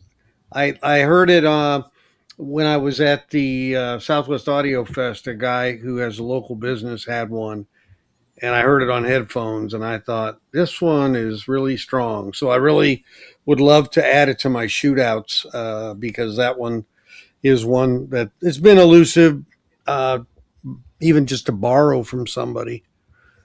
It's just one that we'll see. Is this something that you would sell other highly coveted records in your collection that you probably can replace easier to then? Yeah, I can sell my extra Beatles mono box and buy it easily. Now, hang on. Jason's also been trying to. Jason, did you ever find a buyer? It's gone. You found one. Wow. Breaking news. Sorry. I must have missed that in the lead. Was that story broken on the BC Social Club? No. I just haven't. The Beatles box, the mono box, is that what you sold? Yeah, okay. I sold it. It's okay. gone. Yeah, I don't think I'll have any trouble selling it. Unbelievable. Oh, hang on a second. David, this is something to keep you inspired. Jefferson says it's out there. I got one on eBay about 6 months ago for less than $3. So, David, well, tell me, is it any good, Jefferson? Oh, yes. Yeah, I mean, I pretty trust his opinion. So, how much is it going for? I mean, it's like 4+, right? 4+. Yeah, the ones I've seen, they're like pretty expensive. I mean, it's not like I'm going to go get a Mo-5 Frampton or something. When was that made? Was that made in like the? That's like an 80s Mo-5. The Boston was done in 95, I think. Okay. It's an Anna disc. Oh, okay. Interesting. Do you have it in quad, Jason? Yeah. Do I have it in quad? No. Yeah. No. They didn't. I don't think they made it in quad. Oh, Jefferson's back, and he says, David, it is definitely top tier, best I've heard at least. So, okay, thanks. I think that's called In Your Face, David. In Your Face. Yeah, well. In your face. Final in your face. Yeah. Jason, are you in a position to chase grails? Yeah, there's only one grail we're going to look for it this year. The Fremer UHQR. This is available? Fremer UHQR. We're hoping. Hey, I'll ask him Monday night. I'll ask him if he send him that picture. Yes, we need to see. Is it mono? Send me that picture so I can bring it up, Jason. Yeah, I'm definitely going to add that to the list. And that's from the tapes, right, Jason? We hope so, man. I hope. Yeah.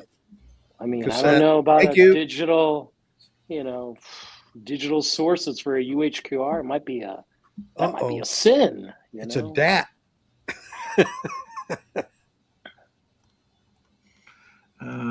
my favorite is when you're running a show. Side note: this is a producer thing. When you have people in the chat, I'm reading the comments, and then Wyoming Dave is extremely worried about giving a wrench to Oakenshield. Sorry, I didn't know you weren't wrenched up. Wyoming Dave, I stopped what I was doing to give Oak a wrench. Thank you. So Arnaldo, I would say that I don't. The luck of the Irish doesn't really apply, but I mean you've been on a Las Vegas bender, particularly at the Academy on 8th. Surely there can't be anything left for you to like top in your sights. I know you got new money. You're rolling in cash from the new Surface Noise exclusive contract. But surely if you had to fake it for us average Joes, is there a top grail that's in your sights this year, and why haven't you got it before? Can you read that for our visually impaired? Visually impaired, it's Morrissey's Southpaw Grammar. Geez, no. That's a tough one, Arnaldo. You know? No shit, Jason. Jason's like, it's a tough one, Arnaldo. I had 3 copies, but I sold them. And it's not. Well, yeah. Let me show you what right now they're going for. Oh, 460 to 800, giving them away. Only 460. Come on now. Just sell 3 more D'Angelos. You'll be. Why are you being cheap, Arnaldo? Like this is the time to shine. God. Well, trade that Oasis. Come on now. Here's the thing. I've never actually seen one, and it's an expensive record. So, are you going to trust someone listing it on Discogs? Are you going to trust their grading for that level of expense? And there is who I call the ultimate Smiths collector, and he buys and sells a lot of collection. I follow him on Instagram, and he does have a copy.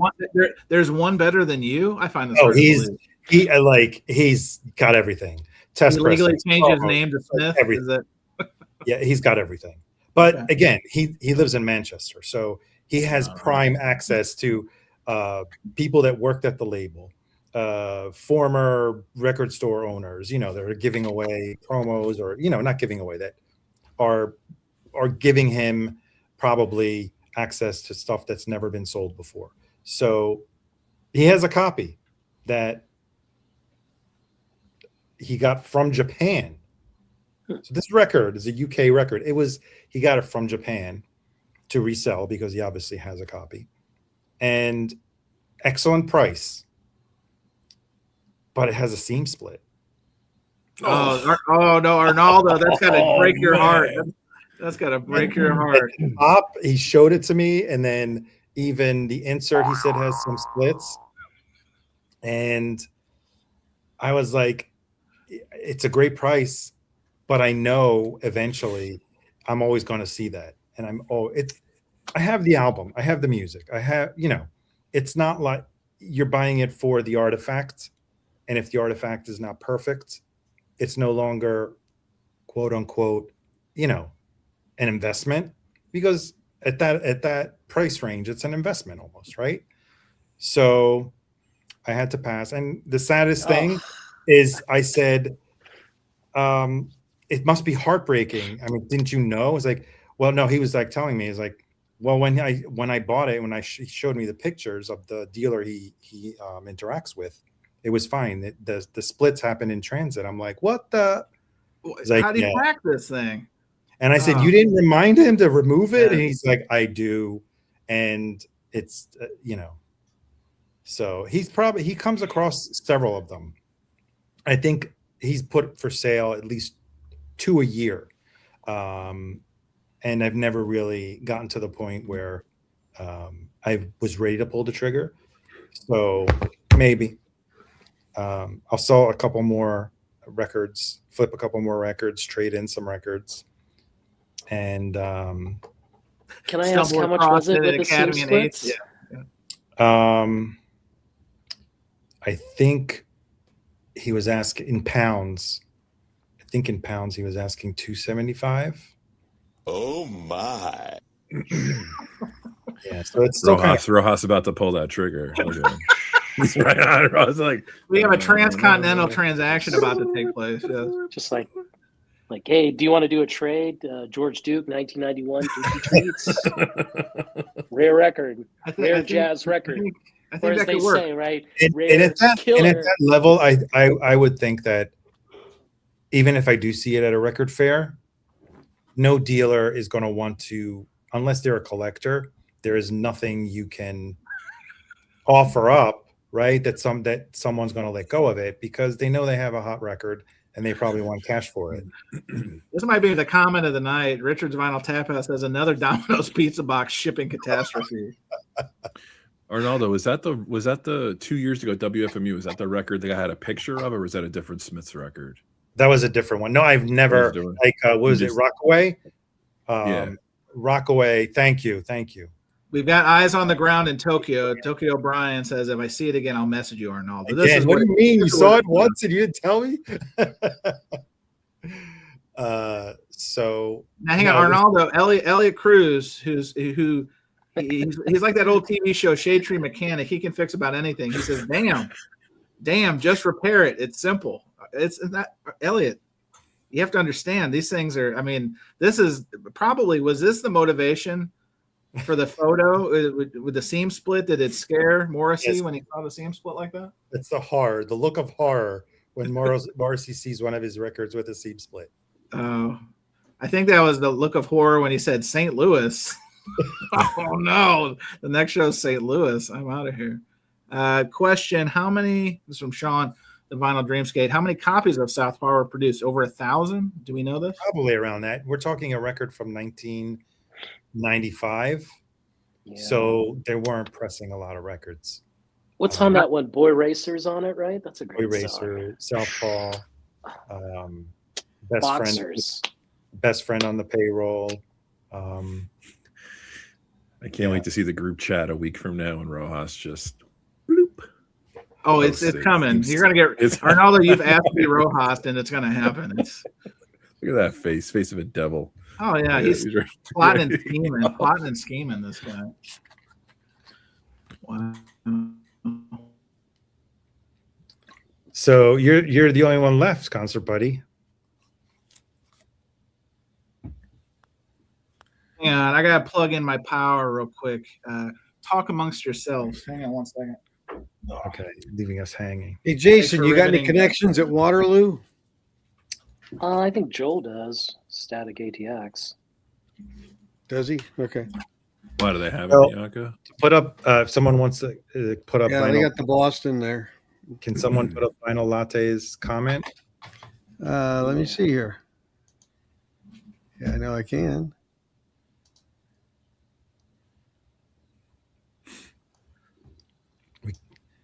All right. So, Arnaldo, if you have my luck, once you finally score the perfect copy, a reissue will be announced. It was already reissued. But the interesting thing, Morrissey, when he reissues a record, there's sometimes a track list change, and he always tweaks the artwork. In some cases, has replaced it. I guess he wants to keep the level of the first run to be always unique for every subsequent reissue, at least all of his solo records. He hasn't tampered with the Smiths artwork, but all of his solo records have had either a font change, a picture tint change, or a totally different cover. So I do want to read this comment. This young lady, hope it's not too late for you. This is Gabby. I met her at WFMU, big Beatles fan. She says, my goal for 2026 is no more multiple variants and no more web store exclusive 7-inch singles where you pay $15 shipping. That sounds like a Taylor Swift situation because I am on that mailing list and I feel like I get inundated with Taylor Swift 7-inch offers that I just don't pull the trigger. Tell us in the comments below, am I onto something? Or is this a Beatles thing? Oh, and Arnaldo, right on point. Look at this. He's got, is that the 7-inch? The 7-inch. Oh. Is that going to be flippable, Arnaldo, or what? I don't know. We'll see. May pay for the Morrissey record at some point. Who knows? I'm just wondering if it's, my daughter's on that mailing list. I guess she doesn't really bring it up to me, but Maybe she might be out of. Oh, hang on. Are we trying to do a deal live, guy? Me and Bianco and Rojas can leave if you guys want to negotiate. No. I'm asking. I'm just because I don't know. It was only I would have bought 2, but there was a limit of 1 per person. Yeah. Oh, there was a limit. I didn't see that. Yeah, there's a limit of 1 per person. Oh, I was expressing gratitude that I think my daughter's over Taylor Swift now. You know. Oh yeah, that's big news. That is. I mean, that deserves its own breaking news drop. I'm sorry, Group Seeker. I should have been more on top of that, but instead, I'm still figuring out the new panel. So I apologize. Just so Vinyl Latte can see, when he reissued Southpaw Grammar on CD, he changed the artwork totally. That's hilarious. Unbelievable. I'm just still in shock that Morrissey did not like the town of St. Louis enough to follow through on this performance. It's wild. I couldn't believe it. He'll survive. He'll cancel again another day. What's the logistics on that? Is he underwriting his own tour? I mean, aren't the promoters gonna I don't understand how you get away with that. The promoters that make deals with him and his management, they have to have some kind of degree of insurance because I mean, at the rate the guy cancels over 30%, I mean that's got to be insane. I think that's probably why Johnny Marr refused to reunite and tour under the Smiths, because I'm like, dude, if you're going to be canceling 30% of the gigs. Arnaldo, I'm glad you're sitting down. Lavelle, Serious Collector, says, I was lucky to have found that OG Moss some years ago. I did see one in the wild over the summer.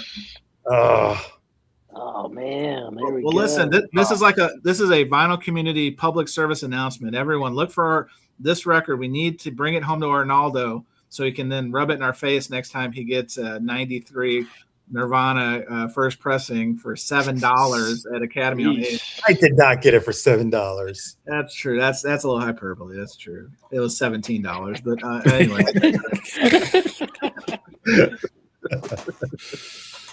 Oh, man. Oh, hang on. Now we got a controversial take. Josh D says that Vinyl Latte, Louis, friend of the show, has officially surpassed Maslow as the wealthiest man in the VC. This is a high charge, Louis.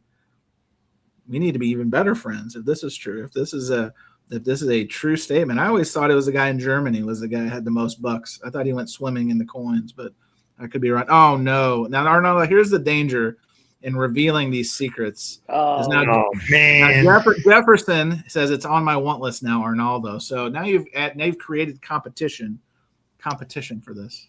I got to step in here though. Well, there's another record that's number 2, and I'm not going to mention it for that purpose. Oh no, we've ruined the bit. Oh no. But Jefferson's got to remember that Arnaldo and Chance were on the hunt for him at WFMU. So I'm hoping Jefferson's saying it's on his want list to help the record for you. Oh, team effort for is like SEAL Team 6.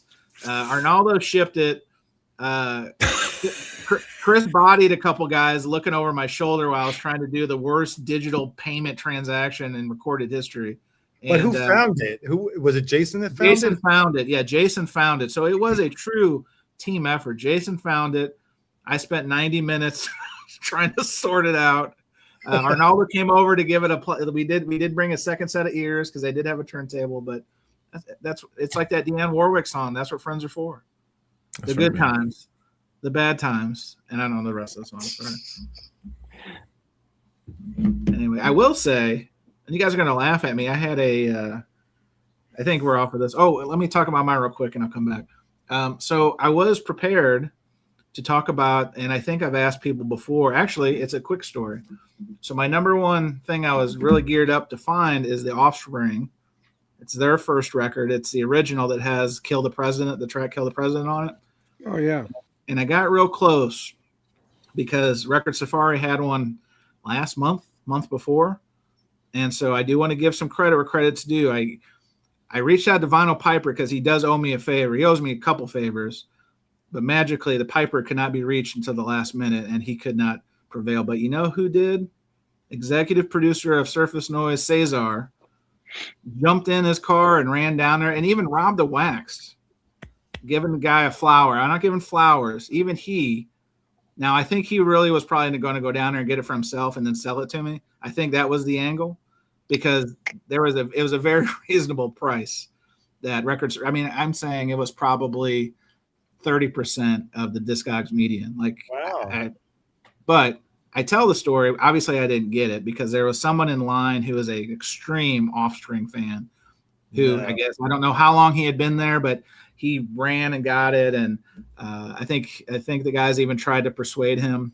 You're really going to take that? But anyway, so that was, and I'm using was intentionally. I just made a deal this week. It hasn't arrived. It hasn't shipped, but a shop out of Chicago who I talk a lot about. I want to get the record first before I give them a raving review, but we did a deal. And so it is in shrink promo hole punch. Like, apparently it's a top copy, and I believe it because these guys roll with great pieces. So fingers crossed. I've paid for priority shipping. I've done that's like Arnold. I've asked them to ship the vinyl outside the jacket, even if they already do. That's my message. Please ship the vinyl in inner sleeve outside the jacket to ensure no seam splitting in transit. You may already do this, but I just have to ask. That is literally my token response to anyone. So anyway. So that's off the list. What's your next one? Well, gosh, I've been so literally highly fixated on it that we're like only 15 days into the year and you're already done. Well, it's like, okay, close up shop and then that's it. I'll see you next year.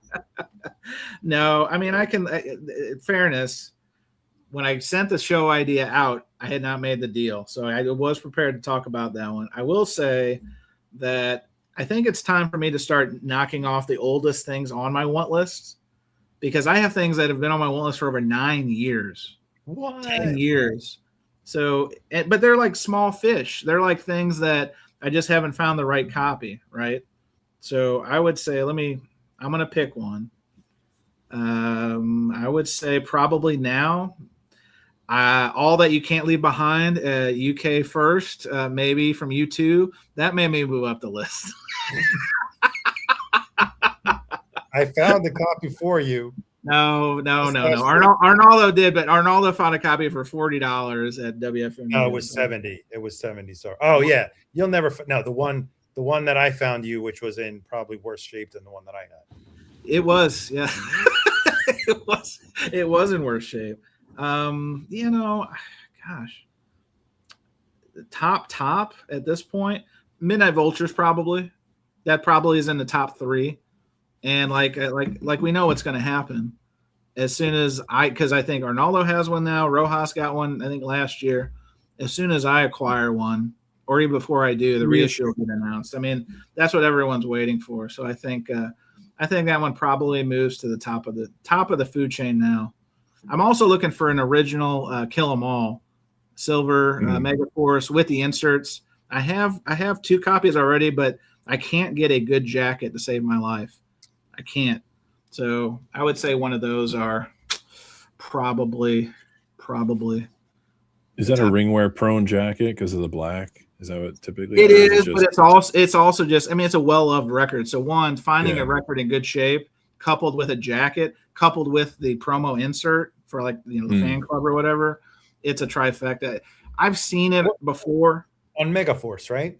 On Megaforce, yep. On Megaforce. What does it normally go for? 2 to 3. Okay. So the version are there multiple versions of the Megaforce? Not the Megaforce. The Megaforce Ride the Lightning is what you're thinking of, because the original Ride. Yeah, not Kill 'Em All. I mean, if it has Megaforce in the back, it would be a silver. It would be a silver label Megaforce. I don't think then the next reissue is like 88. There's a Record Club edition, but I think they moved to Elektra by then. Because 2 years ago, I almost bought one. It said Megaforce on the back. I wasn't really sure that it was a Megaforce first pressing, and I was looking at it on Discogs and I couldn't figure it out. And it was only $70. That's what really made me think it's. That's what I'm asking. How many versions? I know there's more than one version, because I looked on Discogs and Megaforce appeared a couple times, and of course, as usual, in some of these places, the lighting is the worst you could possibly imagine. It's hard to read the dead wax. Right. So blah, blah, blah. And wasn't high on my list. So I was like, another time. Yeah, I'm just waiting for that forever copy. Like I said, I've gotten two for like, $80 to $100 with the intent to maybe Frankenstein, but both jackets are rough. Like the spine, the readable part of the spine is tore through. So like I said, I saw one a couple years ago. I probably could have pulled the trigger, and I think it was $275, but I just wasn't ready. So now it may be the time. But anyway, I will say, so Gabby, Gabby says, I was waiting for Midnight Vultures to be reissued or for me to find singles from that album in the wild. Well, good luck, because I'm telling you, as soon as I get it, it's destined to be reissued. I'm the last holdout. We saw a single of Sex Laws at WFMU. Yeah, I think you're right. Yeah, it was the guy that you bought you bought something from the guy. I called him over. I forgot what you bought there. Was that the guy who had 3 boxes, like kind of in the middle? Yeah, he didn't have a lot of boxes. Primo stuff. Yeah. I remember seeing it too. And I forget what I got. The Sex Law 12 inch is like white. It's just a white and it has the sticker on it, right? Yeah. Yeah, it's not difficult to find. Well, here's a topic. Lavelle, again, great collector, great guy. He says, I need that Nirvana in Utero, though. That's the one I'm after this year. Arnaldo, didn't you just pick up a Nirvana in Utero recently? I know, I did last week. Gosh, Lavelle, if only you would be willing to maybe trade that Morrissey record for think about it. Reach out and touch someone. You never know. It's like Chuck Woolery. It's the vinyl love connection. I was just thinking that. We're putting them together, guys. We're putting them together. Good stuff. Funny. Guys, what else is going on? It's only 15 days into the new year.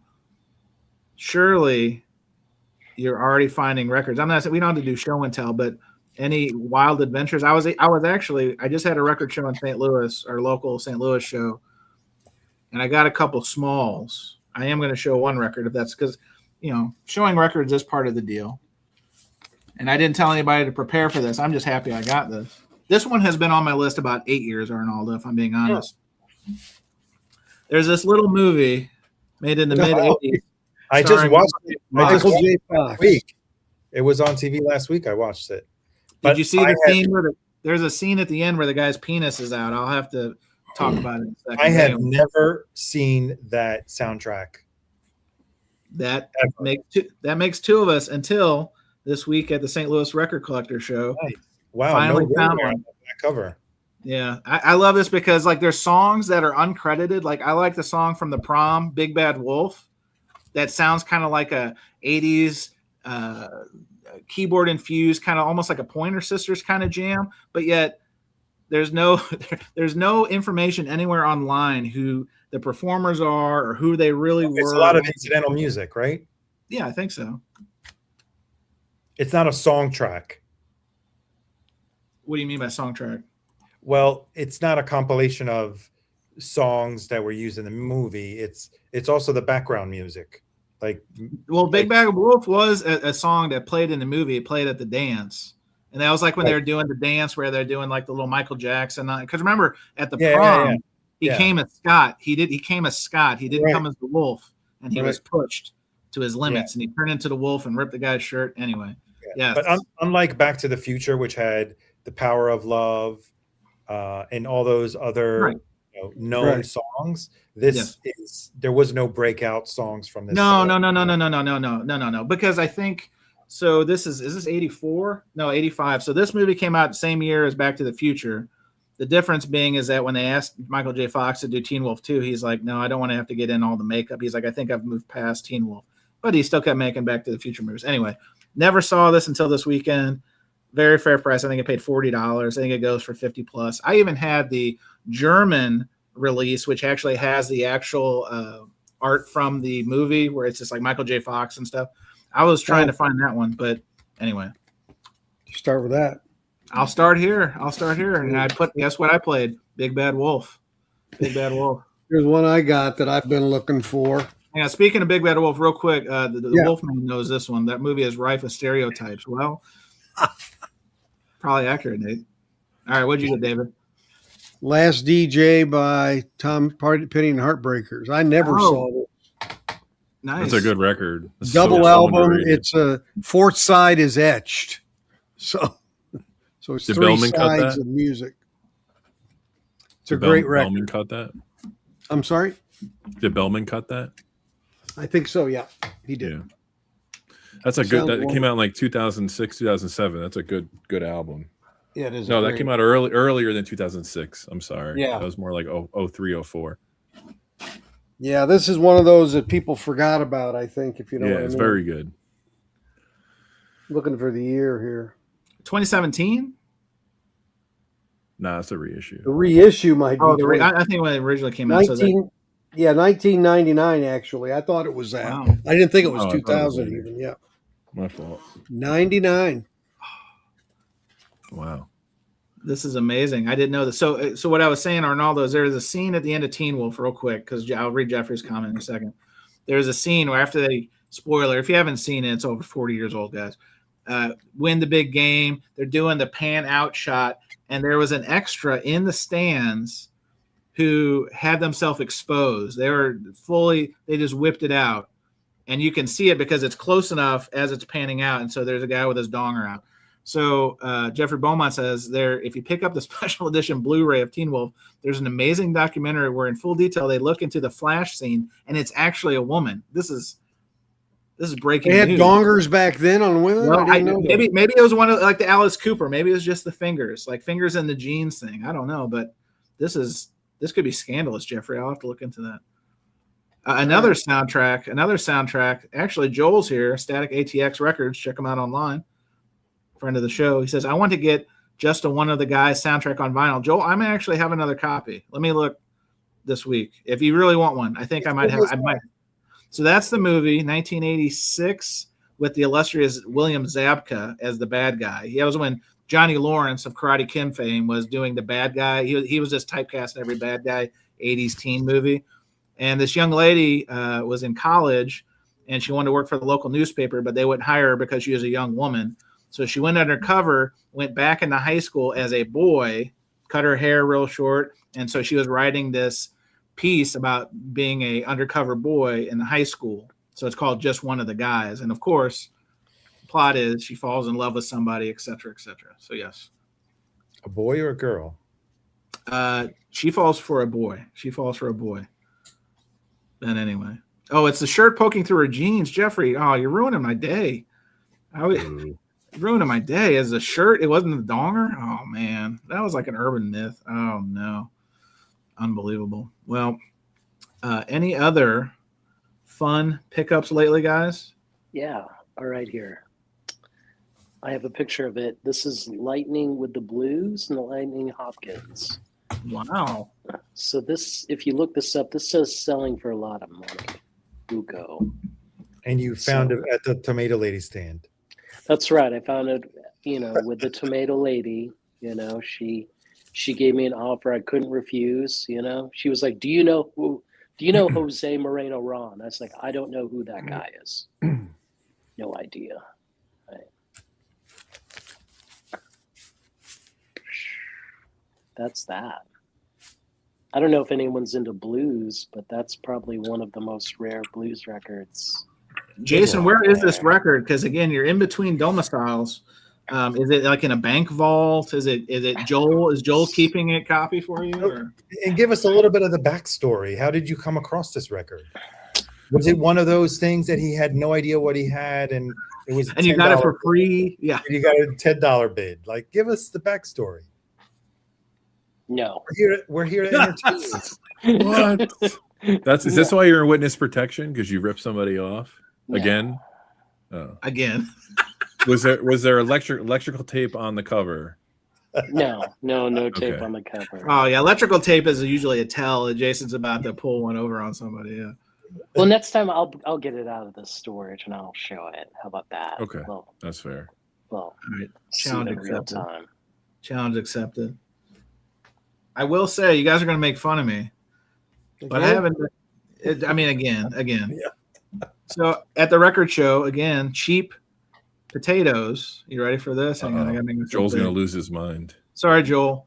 So this is a kind of a common record. Aerosmith, "Rockin' a Hard Place." This is one they did when Joe Perry left the band. So you have like the other guys. So you have Joey Kramer, Tom Hamilton, and then you got these jabronis filling in here. Anyway, it's not that hard of a record to find. What it is hard to find is like cherry condition. Like I've never seen this one. This is always a ring wear record. This is always one that's beat to shit. So $12 completing. Is that too much, David? Do you think I paid too much for this? No, that's not. All right. What's the hit on that record? Is there one? Oh, there are no hits. When Joe Perry was out of the band, there are no hits.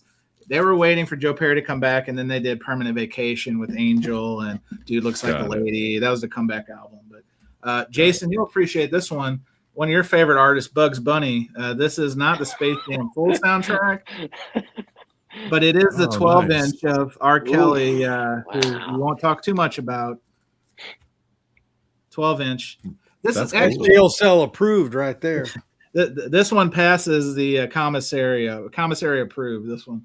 I will say, have you guys noticed that 12 inches are becoming more, I don't want to use the word conventional, but just more available, more promoted, because a lot of my locals are selling them in the main bin. It used to be you'd have to go to under the bins or like the DJ area. Well, they get their own section in some stores now. Right. That I think like is this something that you guys have noticed? Is this a newer phenomenon, or is it because seems like last year I started to notice that happening in stores. Oh, I don't know if it's just where like being around like tri-state, or no, you could speak to this too, but so many DJs selling off collections. Like there's a couple of stores that I go to, they have their own 12-inch section. Yeah, most like, of them strictly.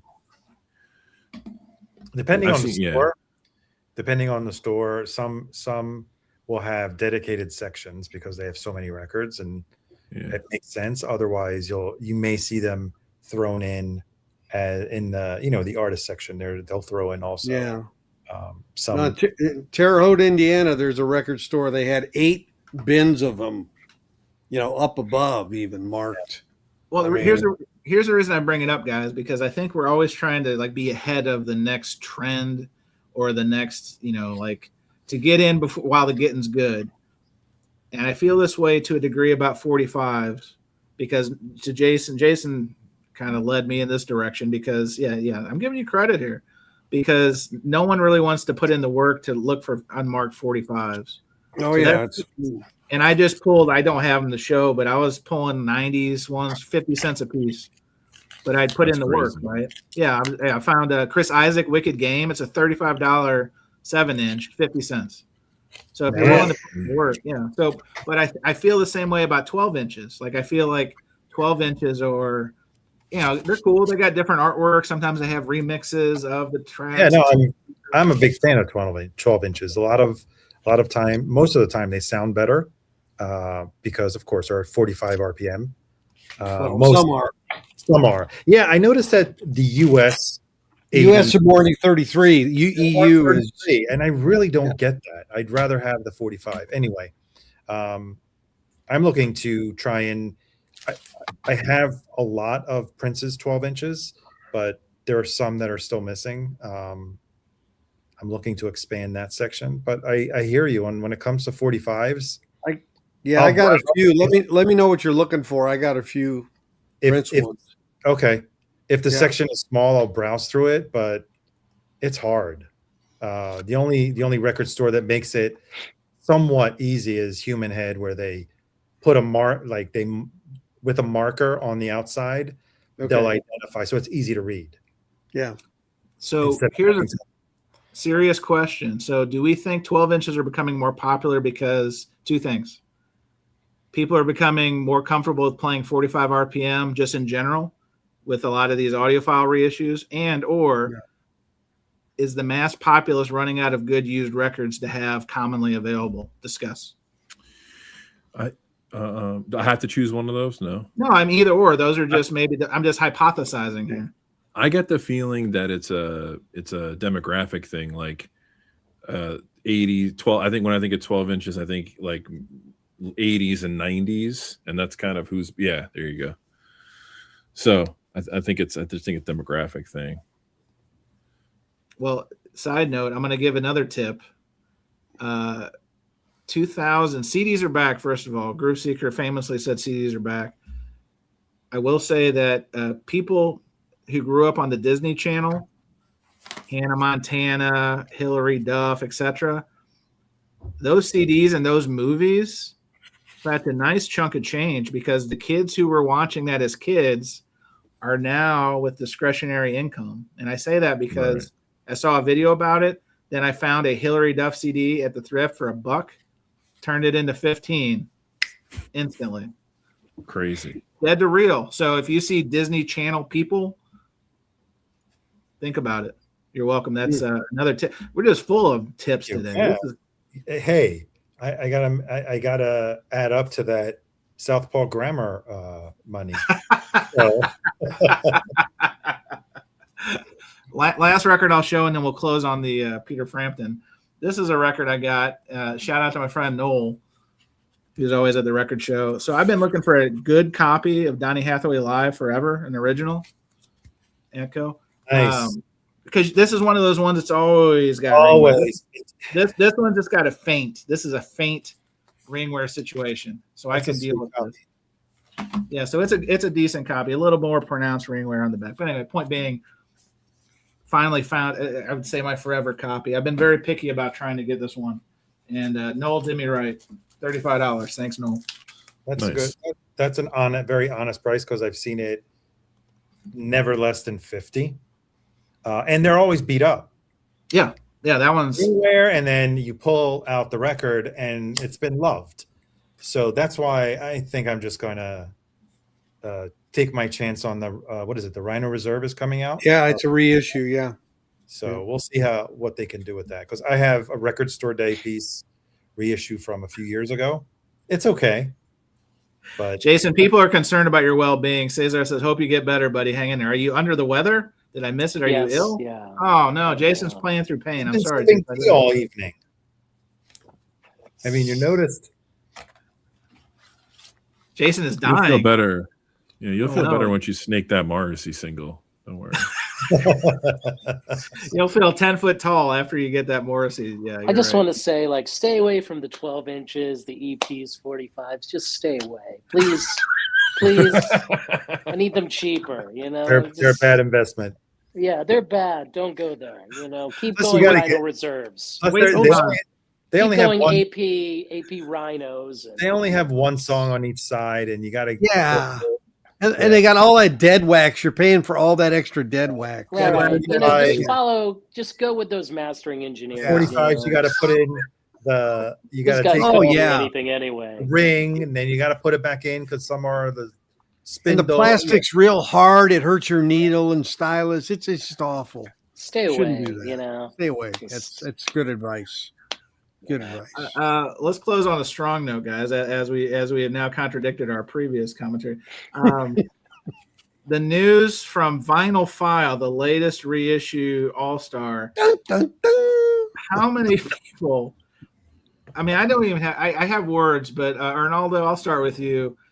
Peter Frampton. Frampton Comes Alive. Audiophile presentation. What's the word that comes to mind? Yeah. Arnaldo, are you pre-ordering or what? No, I'm not surprised. However, I will say, had that been reissued lately? It hasn't never. I think been. No. Wasn't there a massive box that came out like I Maybe can't not. remember the last 10 time. years So ago? I'm kind of impressed that they're going for something that I can't even remember was reissued, at least in the last 10 years, right? That's true. I don't know. I have a copy. You can find $5 copies, $10 copies in the bins, right? $10. That's being generous. That's What? No, $5 or $10. I said $5. Yeah, I was gonna say $5. Yeah, $5 all day. I think it's Wonky Sensitive, friend of the show. Great commentary. The word that comes to mind: why? Anniversary. Well, then there's the answer. David, is it like the 50? What 50th? 50 years? 50 years, yeah. Yep. Was it 75 or 76? I think it's 70. Gosh, 50 years. Oh my gosh. That was 76. Okay. The Dr. Johnny Fever says that has not been reissued. So okay. You know why? Because it came out in a MoFi, to be clear, and it's expensive. all you need to do is to go to any record store, you'll find it. Mastered by Bernie Grunman, I might add. Oh, the original was it Bernie? Okay. Yeah. I have a copy. I haven't listened to it since I bought it. Like Jason, more sympathy is coming in. This is from Brian Boottrader. I was wondering if something was wrong with Jason. I've never heard him be so quiet. Get well, Rojas. This is great. David play my drops for me. This is amazing. This is working out really well today. Anyway, well, Group Seeker pre-order ? Oh no! He's got for the people listening on the podcast at home, no. He's wearing the stank face. If you know what that is, Chris has got a big stank face. Oh, Jason, do you have the artwork? Look at that. But I remember. Oh, Jason's got something. Sorry. No, he's got the actual artwork with, of course, the OB vinyl file.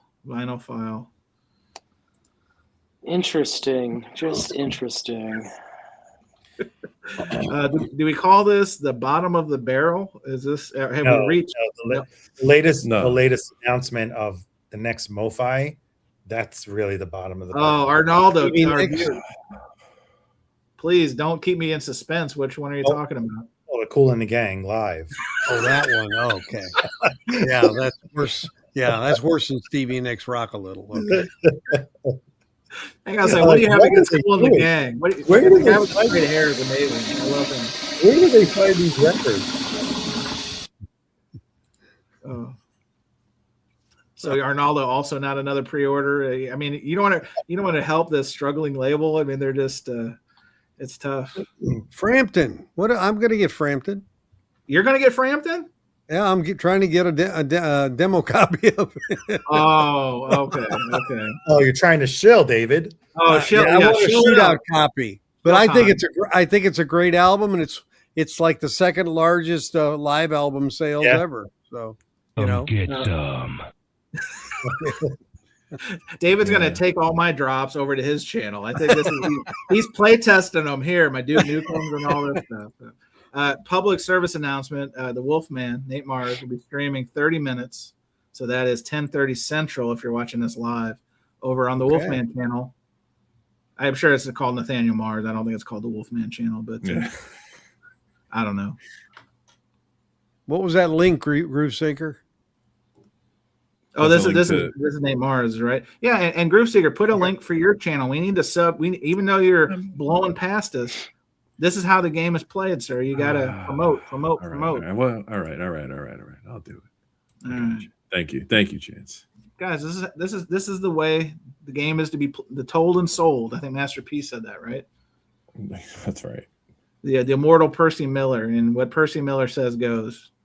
Man, I wish I never bought all those No Limit CDs, man. I had them all. Oh man, oh gosh, what a time to be alive. They had their own unique look to those. Silk the Shocker, and like those rigid cases on the side, like the side of the case was rigid, and it was like this soft plastic, like neon. They were awesome. And then you would see all the white guys and they're like Mazda Miatas just blowing out, they'd have the giant subwoofer and it would just sound like a tin can about to explode. But boy, that was when they peaked. Those guys peaked back in the 90s.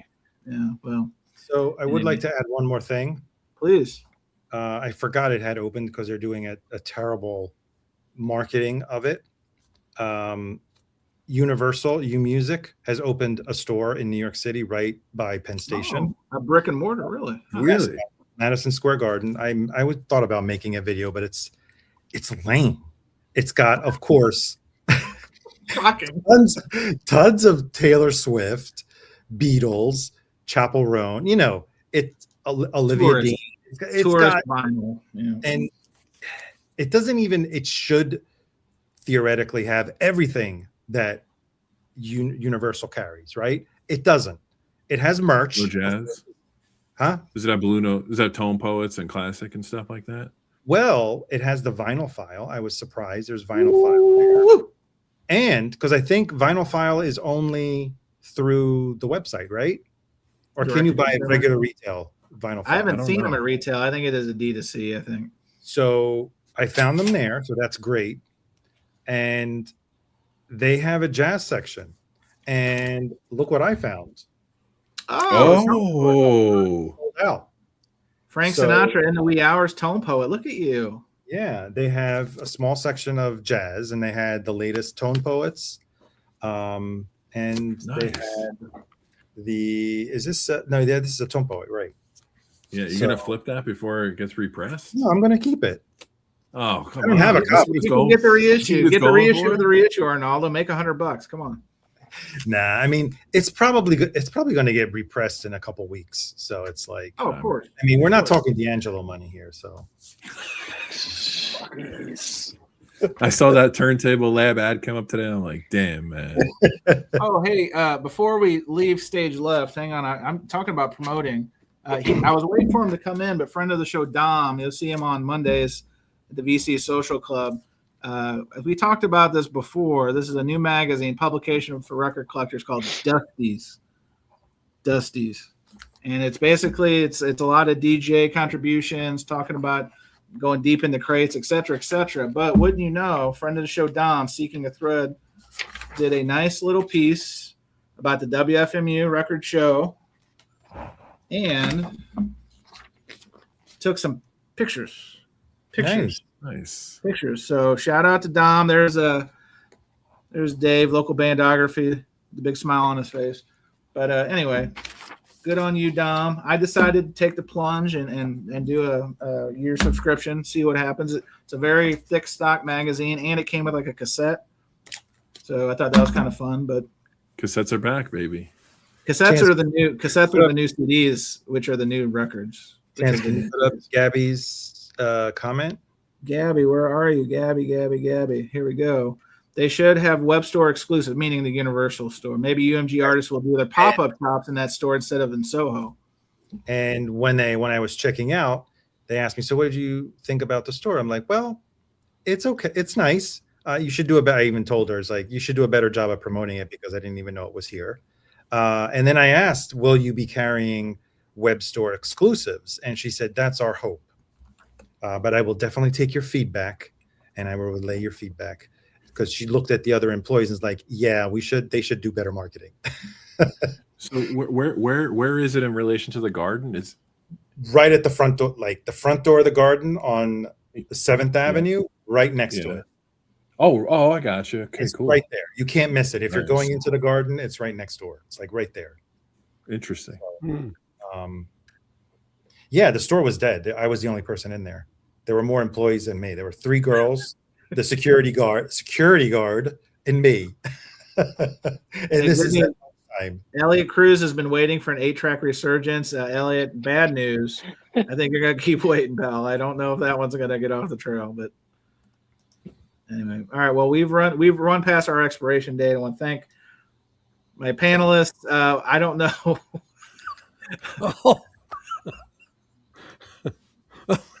I don't even have words for that photo. I'm sorry, people on the podcast. You can't see that. Maybe it's a maybe shame. for the They're not better on the that we- podcast anymore, are they? Well, no, we put the extras out on Monday. Oh, okay. I didn't know we put the extras on. Okay. But the extras aren't extras on Surface Noise and Vinyl Community Podcast. So hit a like, hit a subscribe, hit all that stuff. Not only here, VC Social Club on Mondays, 8-ish.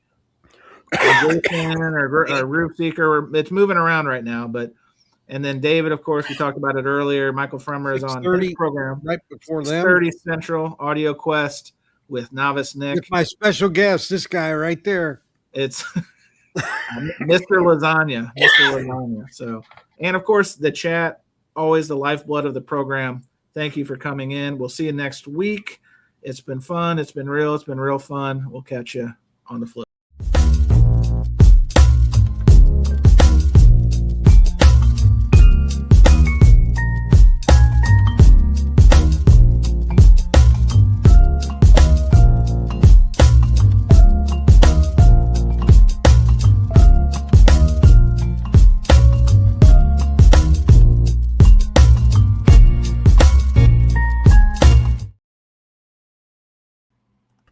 And that's it.